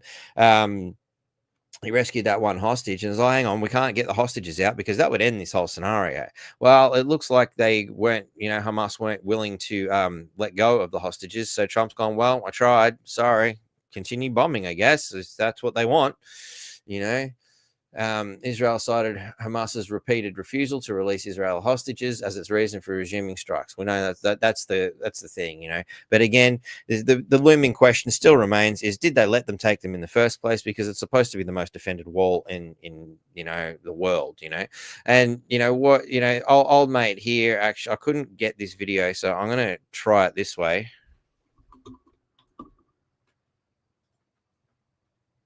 And brazenly.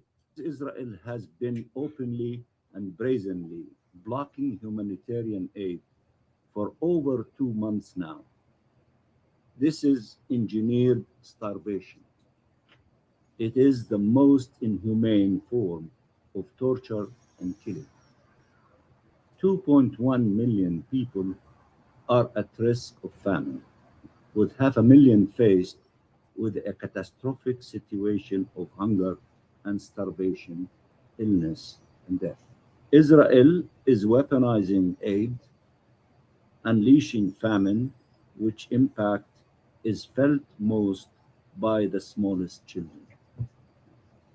If ever more proof was needed for the intention to destroy the Palestinian people in Gaza, this manufactured famine is the ultimate proof.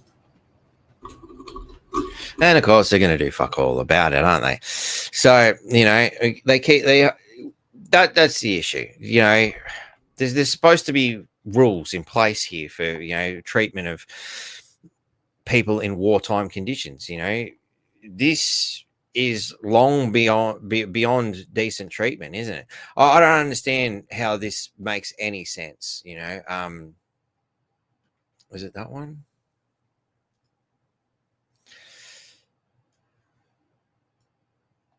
Where's that? I had one here from an Israeli site. It was an actual Israeli site, and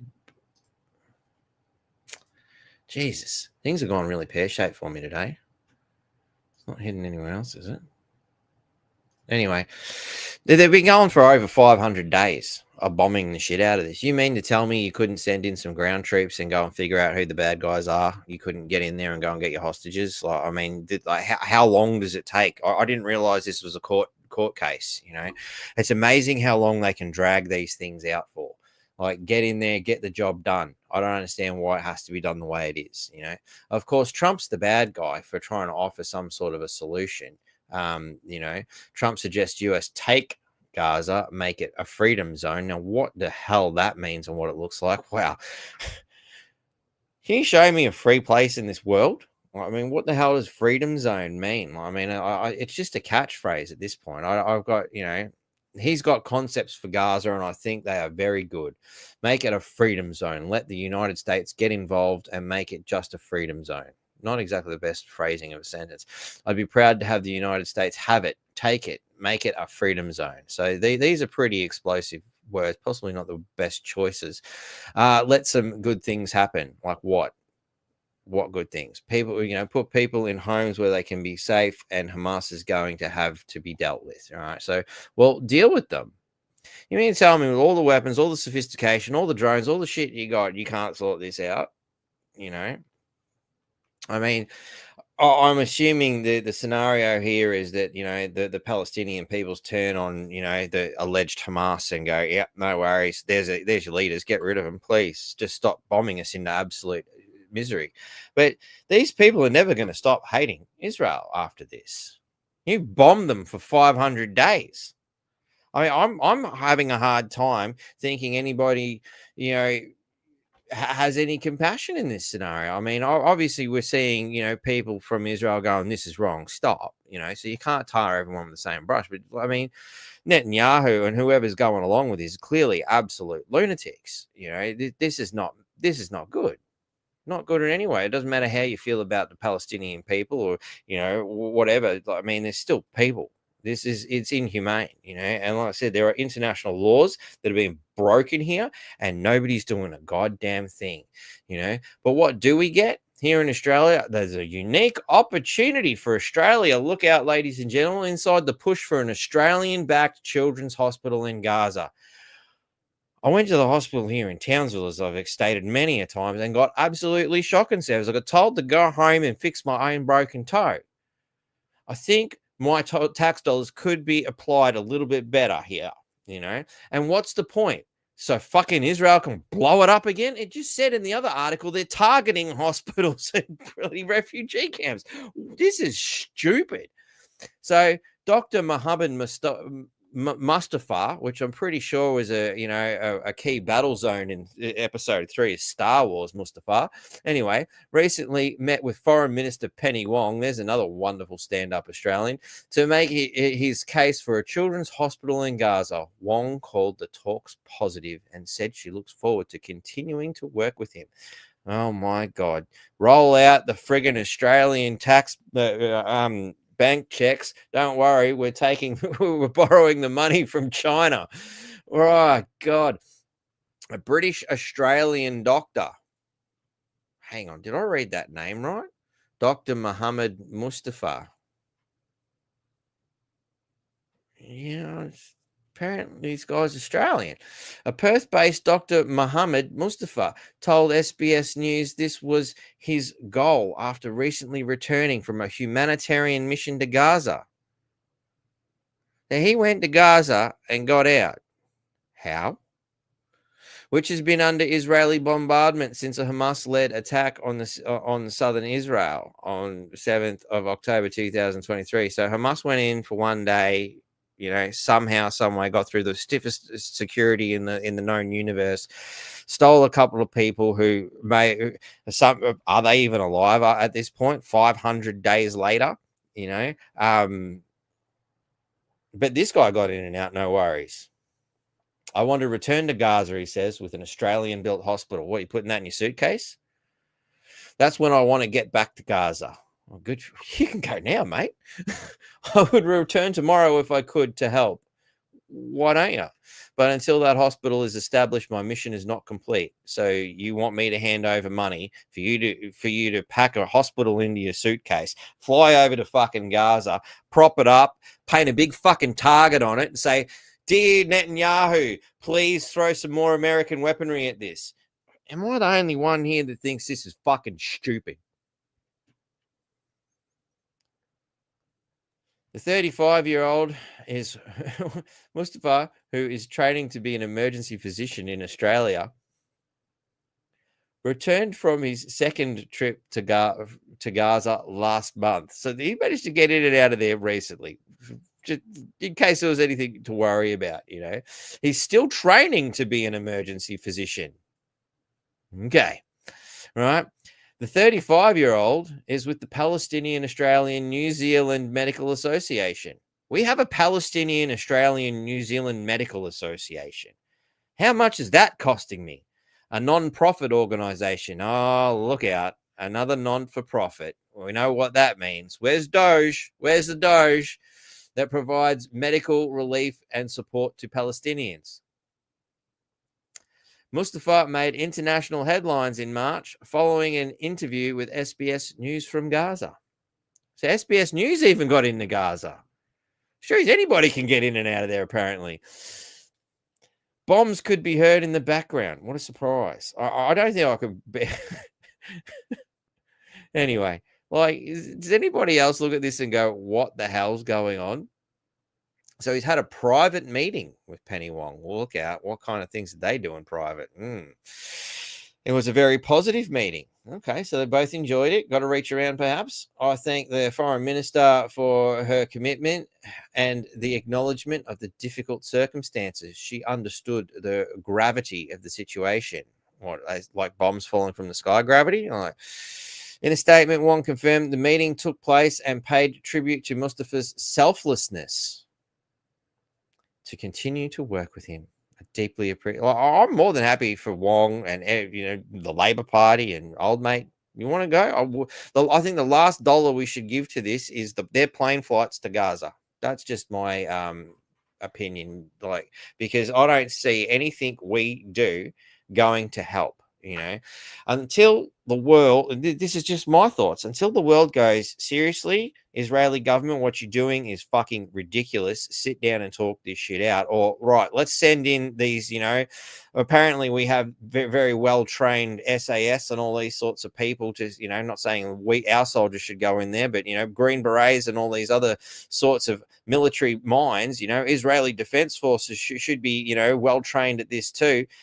why can't you just go in, sort the problem out, and get it over and done with? If there is some sort of a problem, why is it taking 500 days and billions and billions and billions of dollars? This is just bleeding the world dry for an absolutely pointless scenario that sees, to me, no end until every Palestinian is either dead or relocated, possibly both. Anyway, more wars around the world, not just the wars here for Australia. India versus Pakistan. Trump wades in with major update and says full ceasefire agreed. So at least we managed to sort one out. Trump managed to get one win in here. He sorted out in India and Pakistan, apparently.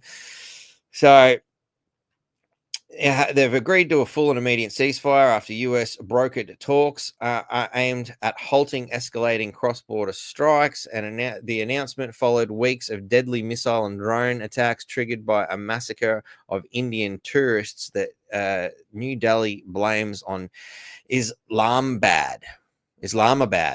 Now, is that what they're actually called, or is this like some sort of a joke? Islamabad is I don't know. Am I the only one that sees this as a kind of comical situation here? Which denies the charge. Anyway, US President Donald Trump confirmed the truce, while Pakistan's foreign minister said Saudi Arabia and Turkey helped secure the deal. So Indian and Pakistani military commanders have issued orders to halt all hostilities on the land. So at least we managed to sort out one, But what I found interesting is this bombing, that resumed here, happened hours after Trump leaves the region. So I don't know. He was over there. He was trying to keep the peace, and it all went south. I don't know. It's strange. It's strange stuff. But it's interesting. I've done this in the wrong order. Hang on. No, I can't leave that like that. It won't work. Really? Why'd you do that to me? Now I gotta find that folder again. Here it is. Okay, so we've got the whole Ukraine war scenario. So let's bring that up first. This is pretty entertaining. It's all a little bit out of order. Sorry, ladies and gentlemen. I'll be speaking by telephone to President Vladimir Putin on Russia on Monday. So here's another conflict he'll hopefully be resolving. The subject of the call will be stopping the bloodbath that is killing on average more than 5,000 Russians and Ukrainian soldiers a week. Now, it's nice that they put them in a blanket 5,000 a week. I'm going to guess there's a hell of a lot more Ukrainians in that 5,000 than there are Russians, but that's just my guess. And Trey, I will then be speaking to President Zelensky of Ukraine, and then with President Zelensky, various members of NATO.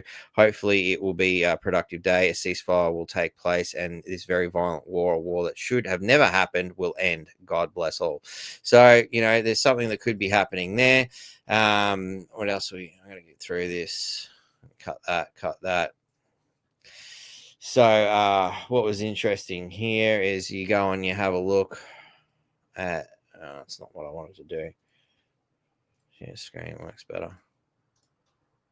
He lobs over to, the Arab Emirates area, and he's welcomed. I never thought I'd see Arab nations flying American flags. It's an interesting thing. It's not exactly what you would picture, isn't it? Just look at that picture.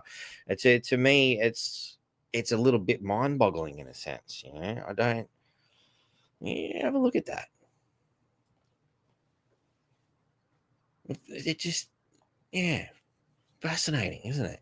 So it seems like Trump's able to get in there and do good things. Why can't the others behave in a similar manner and just get shit sorted out? Really, that's the big one. What's that?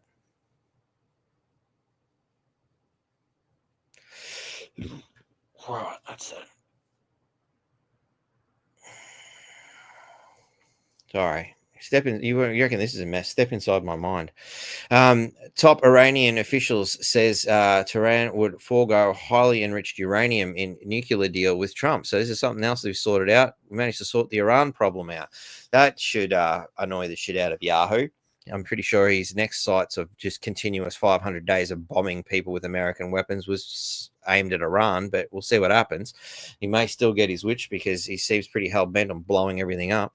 Iran is ready to sign a nuclear deal with certain conditions with President Donald Trump in exchange for lifting economic sanctions. Who says those economic sanctions didn't work again? A top advisor to Iran's supreme leader told NBC News on Wednesday. Ali Sham-Kahani, top political, military, and nuclear advisor to Iranian supreme leader, I'm not even going to try and say that, is one of the most senior Iranian officials to speak publicly about ongoing discussions. I'm going to make this bigger. All right. He said Iran would commit to never making nuclear weapons, get rid of stockpiles of highly enriched uranium, which can be weaponized, agree to enrich uranium only to the lower levels needed for civilian use, and allow international inspectors to supervise the process in exchange for the immediate lifting of all economic sanctions to Iran. Well done, Trump. You managed to stop another war. Seems pretty good, really, doesn't it? But people are still poo-pooing him. He's just a horrible person, isn't he? Very disturbing. Trump receipts of overseas gifts, unprecedented, experts warn. Wow, look at this. It's coming from the ultimate leftist rag. So, we can't expect any quality reporting here. But former White House lawyers, different protocols, officials, foreign affairs. Look, at the end of the day, I'm going to sum this up really quickly, and they're just having a big go. He's getting stuff. He's enriching himself. And they spend all this time, like they don't. If you read this article, you look at it, you none the wiser. Like the first 3 paragraphs are basically just bagging on Trump, who's, his family's wealth has ballooned by more than $3 billion, according to press estimates, and reported benefits from cryptocurrencies. Oh, what a horrible person. Oh, no. It's just a big Trump slagging, because apparently he's receiving a free gift of an airplane. Why? That's the $1 million question. Why? So when we go and have a look and we ask Mr. Trump, please, why? Why have you received these gifts? Home was about this donation of the Qatar Boeing jet. And I've heard you talk about it. Until you bring this up now, I haven't heard about it for 3 days. I know, but I'm just telling you. We can talk about it again. You ready? Briefly. I heard all the answers. Well, no, but your audience has to hear the answers. Yeah. They're giving it to the Defense Department. To be very simple. Yeah. They're giving it to the United States Air Force / Defense Department of the United States. They're not giving it to me. I made a good deal. We need a plane for a couple of years before we get the other ones because Boeing is very late. Boeing is sadly... Did you talk to the CEO while I did. I said, let's get, in the meantime, I got him 160 planes to build. I said, how about the 2 that you're supposed to build for our country? Now, they are different. They're extremely complex, and I'm not going to go into it, but they're not like a normal plane. It's not like building a 747 normal. We could put people on the moon before but let me tell you, the Boeing Air Force One is People knew I was angry at Boeing. A lot of people know. These people know. They're very smart down here. And they suggested if we can do anything at all to help. Because we have 40-year-old planes right now. Our Air Force One is actually 2 planes. It's 2 747s. I don't think people know that. 40 years. It's 4 decades old, the current Air Force One. They're 40 years old. They're more than that. I think they're 42 now. I've been saying 40 for 2 years. They're 42. We shouldn't have a 42-year-old plane. And you know what? There's nothing unsafe about it. In many cases, they're just as safe or more safe. They're heavier. They throw out a lot more for the environmentalists out there to turn them. They throw out a little more than a modern engine would throw out. But they're good, but they're 42 years old. And when we landed, I saw the other day, when we landed, we parked right next to the 747 of Qatar. And we parked next to us another 747, 2 or 3 of them, which the Arab world has. And when you look at a new 747 and you look at a plane that's 42 years old, not even the same plane, the other ones are bigger and sleeker and sharper, and it doesn't look right. We have a problem with Boeing. Now, again, it's a very complex plane. It's a much different plane than a normal plane would be. Okay. And they're doing a great job. They're coming back, and they're coming back strong. But I'm angry about them for the 2 planes. They should be able to knock them off in no time, and they're not able to do that. And he said, great gentleman, Tamim, he said, I would like to help if you want. I said, how can you help? Well, we happen to have a plane. And I said, well, what do you want to do? He said, you have been, and he doesn't mean me, although I have been good. He means our country has defended them, has done great things with them. They might not A be huge there. base. Look, Yeah. right next to Iran, and he is right next. He's not like an hour away. Like I flew an hour to one, I flew an hour to here, but that one you don't have to fly. All you have to do is walk right across the border if you want to. I mean, it's literally touching, right? Right next to. And he said, your country has been very good to us. I would love to do something to help with this situation you have with Air Force One. I said, that's nice. What do you suggest? And he suggested this. And I said, you know what? That's very nice. That's very nice. I appreciate it. What would be the price? He said, there is no price. I said, that's nice.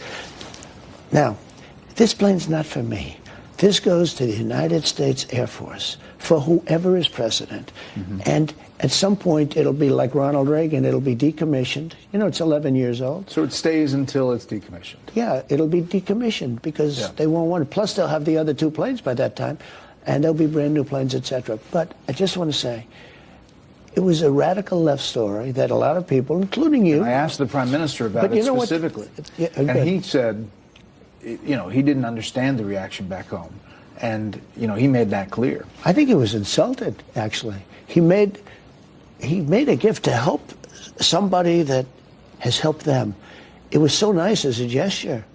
And you know, the people here, to show you how it's crazy, they'd like me to pay $1 billion. I'd rather pay $1 billion and get 10 fighter jets instead of giving $1 billion when it's not necessary.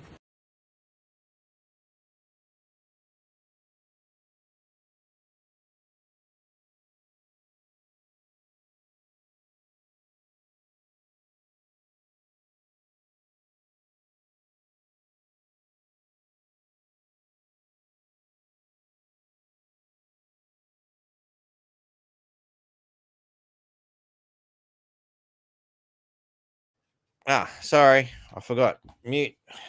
Thank you, tech crew. So yeah. Anyway, that's the story. Is basically what I was saying, and you know, good old leftists always find a way to carry on and jump up and down about a big nothing burger. But anyway, I did find that article on the bugs. Speaking of leftists and their crazy ideas, so the insect industry. So it's a fucking industry, you know. Just come and scrape them off my windshield. She'll be right. Not that there's many of them around because all you greenies have done such a great job of killing them. But anyway, it knows it needs to overcome squeamish consumers before it can grow. Really? Here's the short and curlies of it. Because it's going to be attached to the shaft that's coming for a rectum near you. Australia's emerging insect industry needs to overcome critical barriers to expand. Insects have a wide range of potential uses that address everybody's favorite catchphrase, sustainability. Oh, don't you feel all warm and fuzzy inside? Food security and waste reduction. I can think of a bit of waste reduction. We can stop listening to you frigging idiots. Everything was fine, and you guys have created even more garbage than we had before. Some of it's sitting on my ceiling. Anyway, what's next? Research will focus on overcoming negative public perceptions. Oh, you naughty public people out there having negative perceptions. What is wrong with you? Of insects for human consumption. Why don't you want to eat the bugs? Why not? Why won't you eat the bugs? And help develop food and industry standards. Or isn't it like, you know, because the food and industry standards we have with the garbage that's on the friggin' shelves so far has been such an amazing success. We should definitely trust them to set up some more food in industry standards that involve me eating bugs. Now, let's just get on with it. Easily dismissed as a hard shell. Yeah, what, heroes in a hard shell? Turtle power? Get stuffed. To squeamish consumers, Australia's insect industry wants to be the nation's next agricultural powerhouse. What? We haven't brought enough death and destruction to our agriculture as it is with your lunatic green retarded bullshit. As it explores the use of insects in everything from human consumption to pet food. Oh, don't worry about that. You don't need to put it in the pet food. My cat's a vegan. It's all right. You know, she's a him and he's a she, and it's sometimes an it. But, you know, the cat lets me know when it wags a tail and shits itself in the middle of the floor. It's all right.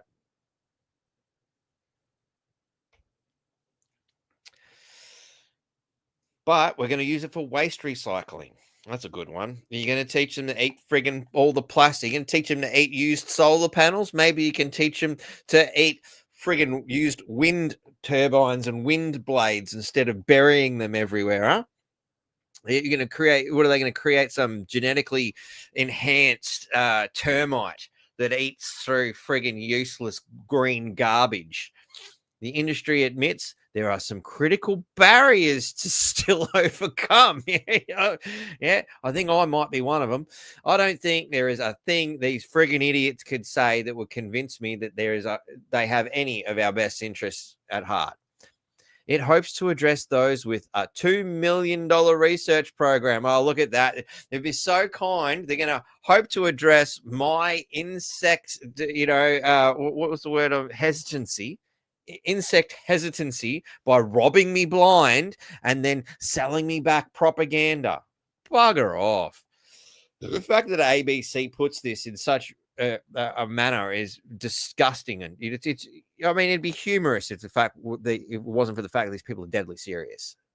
Still early days. Professor Kerry Wilkinson from the University School of Agriculture, Food and Wine, must have been on quite a bit of wine, I reckon, said public perception and lack of standards and regulation was some of the critical hurdles to the sector's growth within Australia. Seriously? Can we send her to Palestine too? It's an emerging industry. Still, or to Gaza specifically. They send it to the Gaza Strip right in the middle, paint a Hamas symbol on it, problem solved. It's an emerging industry, still relatively young, but absolutely growing and increasing its footprint. Oh, God. Is this why we're driving farmers out of their farms? Is this why we're going to crush all other industry? Because they're going to subsidize the shit out of this while taxing everybody else into submission to pay for something that nobody wants. But it's okay. We're going to spend millions and millions of dollars trying to convince you that you want it. Fucking, these people are fucked in the head. We can use them to manage food waste problems. Huh? How?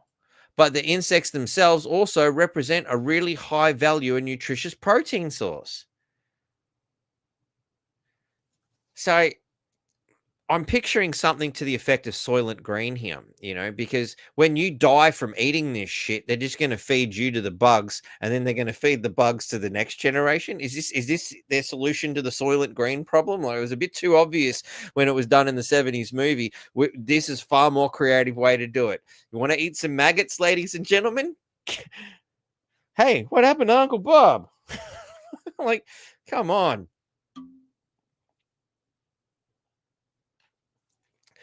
Funeral costs are down, by the way. It might be a bit of a hard shell for us to convince people to eat insects now, but with some insects, with some insects, there is that potential.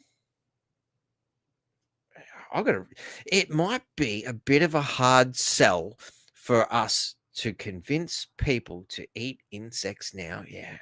But with some insects, there is that potential. Mm-hmm. That makes no sense. Are they trying to convince the insects or me? I don't know. Or are they referring to people as insects? I get it now. See, that convince people, right? But with some insects, there is that potential. See, that they actually think you're a bug. Yeah, okay. There you go. I've made sense of it. Exploring insect potential. We've already figured it out. We don't need you, Professor. Professor Wilkinson's research began more than a decade ago, apparently. Well, he spent 10 years wasting his fucking time focusing on mealworms. Well, because you called it a mealworm does not make it a meal. It's like whole grain bread, whole meal bread. I'm sorry. The bread is not a whole meal just because you told me it is. I'm not buying it. Fuck off. And crickets as food. Really? I thought it was a sport. Anyway, but has expanded to a multitude of potential uses. Wow, we eat the cricket bats, probably more nutritious. There's a whole range of applications. And for me as a researcher, it's really exciting to see other things that insects can be used for. Oh, I think we could chuck a couple in their bloody earlobes, you know, do it a bit like the Wrath of Khan. You know, I think that'd be a little bit more exciting to see. Let's go to the universities where they think this is a good idea and start pouring earwigs in their brains. Might help enhance their cognitive abilities some. There's potential to use them as in pet food. Look, so they just repeat the same shit. Like this article is just, you know, repeat. Seriously, ABC and all you lunatics, you want to eat that shit? You go right ahead, but stay the fuck away from me and my family. EU court exposes secret Pfizer deal. Bet you didn't know about this. Orders von der Leyen and who cares to reveal concealed texts. So the key points: the ECU ruled the European Commission broke EU law by refusing to release text messages between the two parties regarding Pfizer's COVID-19 vaccine contracts. A $39.2 billion deal, the largest vaccine contract in EU history, was negotiated in secret, bypassing standard oversight, much like Pfizer's product itself. Really, it's amazing how much oversight we can stand aside from. And again, I'd just like to remind you, we can't sort out the Gaza problem, but you know, we can sort out all your pharmaceutical problems. Don't you worry. We've got a couple of text messages, problem solved. Legal expert. And in the meantime, has anybody figured out how many billions and billions of dollars have been donated to cancer councils, and they've come up with 2/5 of fuck all? Legal experts predict the ruling will force renewed scrutiny of vaccine procurement processes worldwide. Really? Oh, isn't that amazing? You know, they predict the ruling will force renewed scrutiny. Perhaps, I mean, I like to say that the way they say it, renewed scrutiny, as if there ever was any. That's the astounding thing. The problem is there is no scrutiny. These people are allowed to run amok and do whatever the hell they want, much like Israel with a freaking bomb. You know, despite the court's decision, the European Commission will still appeal. So how long is this going to take? Continuing its pattern of obstruction. No shit, Sherlock. They're just going to keep going. But on that note, there was something else I discovered that I thought, you guys will love this. Like, it's just such a laugh. Like, you remember how they kept telling us how Joe Rogan was a complete piece of shit and what a horrible person he was. You know, like, he's just the worst, the absolute worst human being, because he was telling people to take the horse paste because ivermectin was seriously dangerous. And if you take that, you could be doing yourself harm. You know, right? Now look at this. A vaccine for COVID-19 heightens. A group of researchers from the Peter Doherty Institute and Monash University. Hang on. Did I hear that bullshit properly? As the demand for a vaccine for COVID-19 heightens, a group of... As demand for it heightens? You've got to be shitting me. Where did you get that whopper from? Researchers from... Maybe it was Hungry Jack's. The Peter Doherty Institute and Monash University has discovered a readily available drug that could kill the virus in 48 hours. Let's bring in Professor Kylie Wagstaff from the Monash Biomedicine Discovery Institute. Professor, we're being cautiously optimistic here, but any reason for optimism at the moment we're clinging to. This really is fantastic news. Tell me how it was discovered. Right, so we've looked at ivermectin for about 10 years now. At the groups at Monash, and we found that it works on a number of different viruses in the lab. So once we had access to the COVID-19 causative virus in Australia, then we were able to test whether ivermectin also worked on it. Can you what's the drug and what is it normally used for? Sure. Ivermectin's a really important drug. It's been around for about 30 years. And it's used around the world to treat a number of parasite indications, largely worms. We don't know it as commonly in Australia because a lot of the diseases that it's used to treat aren't as common here as they We don't know it as well because everybody called it horse paste. are in other parts of the world. I can't imagine the reaction when you trialled this and saw just how effective it had been. It has shown really positive signs of killing the virus, enough positive signs that you think it could work in humans? Sure, it's really works very well inside the cell culture, but I have to say that cells in a dish is not really the same as a virus inside a human. So that's the next step. We need to see whether the dosages that we know are safe and able to be given to people are able to work on the virus still, and then we can translate the findings into humans. How did you discover this? Because if it's a drug that's normally used for parasites and, lice hair treatment, how did you put that together? So we didn't actually.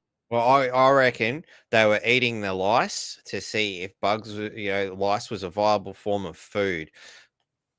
Just a thought. We think about it in those terms. What we did years ago was a screen for compounds that might work against a range of viruses, and ivermectin came up in those screens. And because ivermectin actually works against one of our own innate mechanisms, it means it's able to work against a number of different viruses. And so we hypothesised that COVID-19.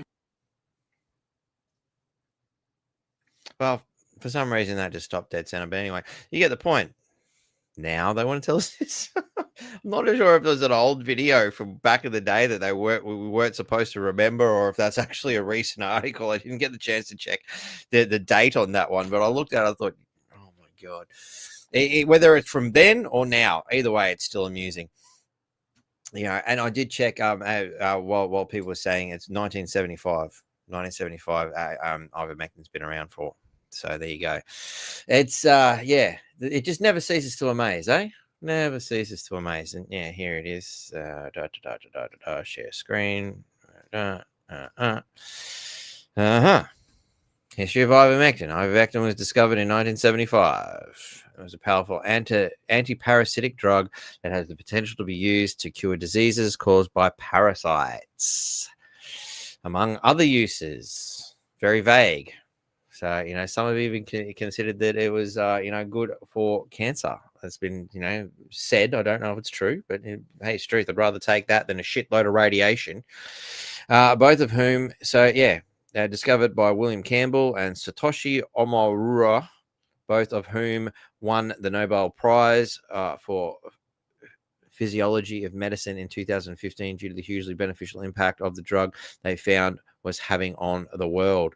So in 2015, it was an amazing drug. In 2021, it was a horrible horse paste. And here we are, 2025, back to, oh my God, isn't it wonderful? What a roller coaster ride, ladies and gentlemen. The wonderful world of utter bullshit that we live in. So anyway, we're wrapping up to the end. So here's a bit of a website for those of you who are interested in the Bitcoin things we've got in the description down there. There's a few different links to, depending on what you want, which way you'd like to go. They all have little benefits for you and for me. We're all helping each other out. But this learnmeabitcoin.com, beginners and the wallet sort of thing, I think you can actually just go straight here and bang. Learn me a Bitcoin. It's probably where we want to start right at the beginning. Is one of the good websites we were talking about the other day that I thought people might be interested in having a look at if you're considering trying to get some money and putting it aside for a rainy day. Apparently it works for Donald Trump and he's a bad man for doing it. So shit, we should probably give it a go, eh? It's worth considering. We need options. As we've pointed out, the lunatics are running rampant. If they can't jab you with a poison, they're going to blow you up or starve you out or tax you to death. One way or the other, these lunatics are coming. So you've got to kind of try and protect your own interests as best you can. Another diverse thing that I've been talking about is, $10 free on Stake when you make your first fund transfer within 24 hours of signing up. And then when you transfer some over to the international or Wall Street account, you get a free stock. So, it equates to, anywhere between, we'd say roughly $100. You get straight up $10. I got I can't remember how much it was when it first went up, when I first got it, but I got a free stock in Nike and it was about $60 or something US. So that, I think we're about 60 cents to the US dollar. So it's nearly $100, straight up in one stock, which is a pretty good gift, sign up, give it a crack. You don't have to buy a stock straight away. You can chuck your money in and just sit back and watch and learn how it works. There's actually another really good thing I've seen. I was looking at earlier too. Where is it? Oh no, I don't want to do that. Sorry, nearly cancelled the show. Where is it? Yeah, in there. Dad Investor. Here it is. I'll drag that one over here too. So I found this one kind of a little bit helpful too. Not a bad way of looking at things. You know, if you're interested in looking at that sort of stuff, you know, it's a pretty cool website to sort of get some information on understanding some basic terms. And again, when I wasn't too sure on some things, I even chucked it into Grok. I find the X's Grok AI to be one of the best, especially if you don't want to pay. It's free and it's one of the most informative. Sometimes you ask it a question, I end up with so much information, I'm like, truth, I'm gonna have to sift through this one. But it's efficient, it's good, it's that's what you want, you know, something that gives you information. I'm gonna chuck that into Telegram for people as well. So I don't know if you guys are getting that on X. And of course, one of the big ones that's really good for these things, I'm going to chuck this in. richdad.com. You know, this is a great website that I highly recommend people go and have a look at, because, you know, knowledge is power, you know, and here I'm such a horrible person and I'm so greedy that I'm sharing power with you, you know, because I'm sharing knowledge.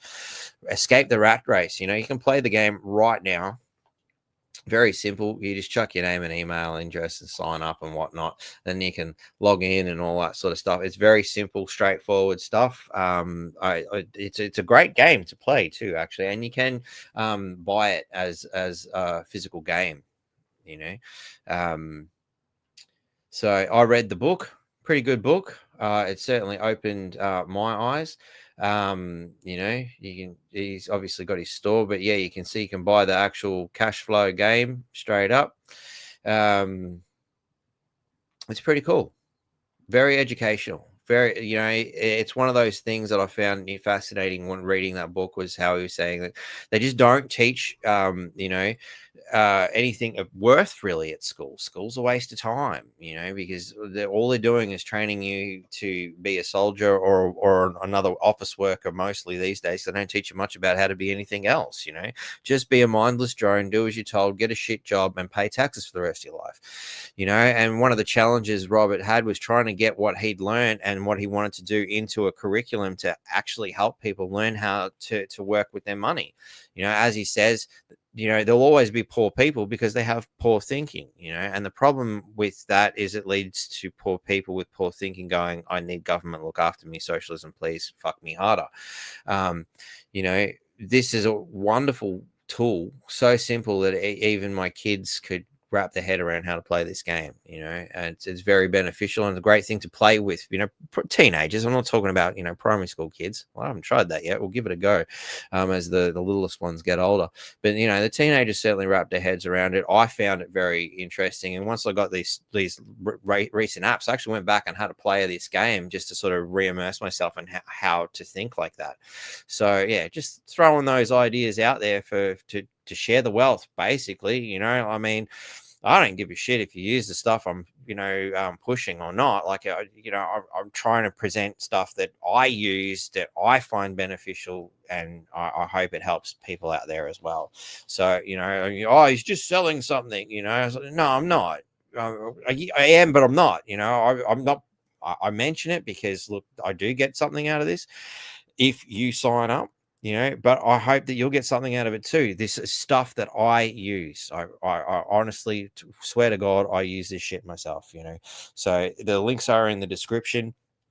If you have any trouble, email me. I'll do my best to explain what I know. I'm not a financial advisor. I'm not going to accept any responsibility for you going and buying a stock that sucked. That's on you.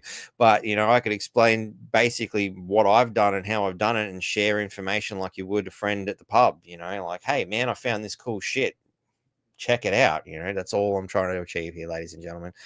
So, look, there's a whole bunch of extra shit that I really wanted to look at, but we're at 2 hours and straight. I've got a life too, and my kids want to go to the park. So I'm going to wrap it up right here. Thanks heaps for watching. Definitely, if you haven't looked at it yet, the petition here, for particularly if you're a Townsvillian, but, you know, even if you're just a visitor or around the region, you know, jump onto this petition. The link is in the description for this. you know, to dismiss the Townsville City Council because they are an absolute joke. Hey, look, if you hate Troy Thompson and you want him gone, it goes for him too. He's literally throwing his own job as mayor away at the same time. Not that I think he's got much of a future in it, given the way he's been treated. You know, the mainstream media are the most unrelenting assault on a elected official in any way, shape, or form I have ever seen in my life. And to have been dragged into that mix myself was quite comical, if not horrifically disturbing. But in amongst that, you know, look, if you hate him, here's a way to get rid of him. You know, hey, you face it, we're going to be paying more rates. Here's an opportunity to get to stop that.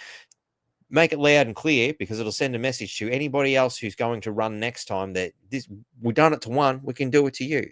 And the beautiful thing about this is those disgusting councillors turned on Troy and gone, we're going to get rid of him. I think it's time they get their just desserts myself. You know, they wanted to be such a piece of shit towards him. It's time they get the same given back to them. This is what I like to call mirror magic, ladies and gentlemen. If you want to help out in any way, you can hit up Thompson troyj71@gmail.com, or you can just give him a call 0431 805 266 if you'd like to help out in any way, shape, or form. I think it's a fucking bloody good idea. Brilliant work, testimony to the man, and obviously we can get you these physical copies to move forward with as well. And also, don't forget, you want to save yourself from a pandemic treaty being signed by a friggin' lunatic who's about as dishonorable as they come. This is the way to do it. I'll chuck that in the description one more time as well, because, you know, hey, look, you know, the more people that say, this is the only solution we've got. I'm sorry, for the next few years, we're going to have to constantly write letters. We're going to have to constantly protest. We're going to have to, it's going to have to be a non-stop. We've had a gutful. No more elbow. No more bullshit councils. We've had enough of the state government screwing us. We've had enough of the federal government screwing us. We've had enough of the local council screwing us. No more taxes. Cannot afford it. No more. The homebrew may taste great, but you know what? It'd be nice to not have to spend my entire weekend brewing beer so I can afford to have one. Sips. All right. Was there any questions? No. I'm not seeing any comments start. Well, no worries, Sam. Thanks, and sips to you too. You know what? One more for the road, eh? I haven't finished. Love your work, ladies and gentlemen. Thanks for supporting as always. Look, don't forget to like, share, and subscribe, and all that good stuff too. It'd be helpful to have more listeners and more watchers, and especially a few more people helping out wherever they can, in any way, shape, or form.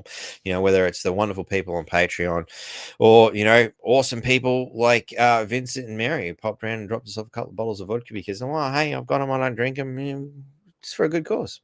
Thank you very much. Thank you, Lisa. Much appreciate that. Much appreciate it. It's good to know that the work I do is appreciated, and I'm not just sitting here, you know, fulfilling my own mental health scenario by venting my frustrations to the world. So, sips to that, Lisa. Cheers.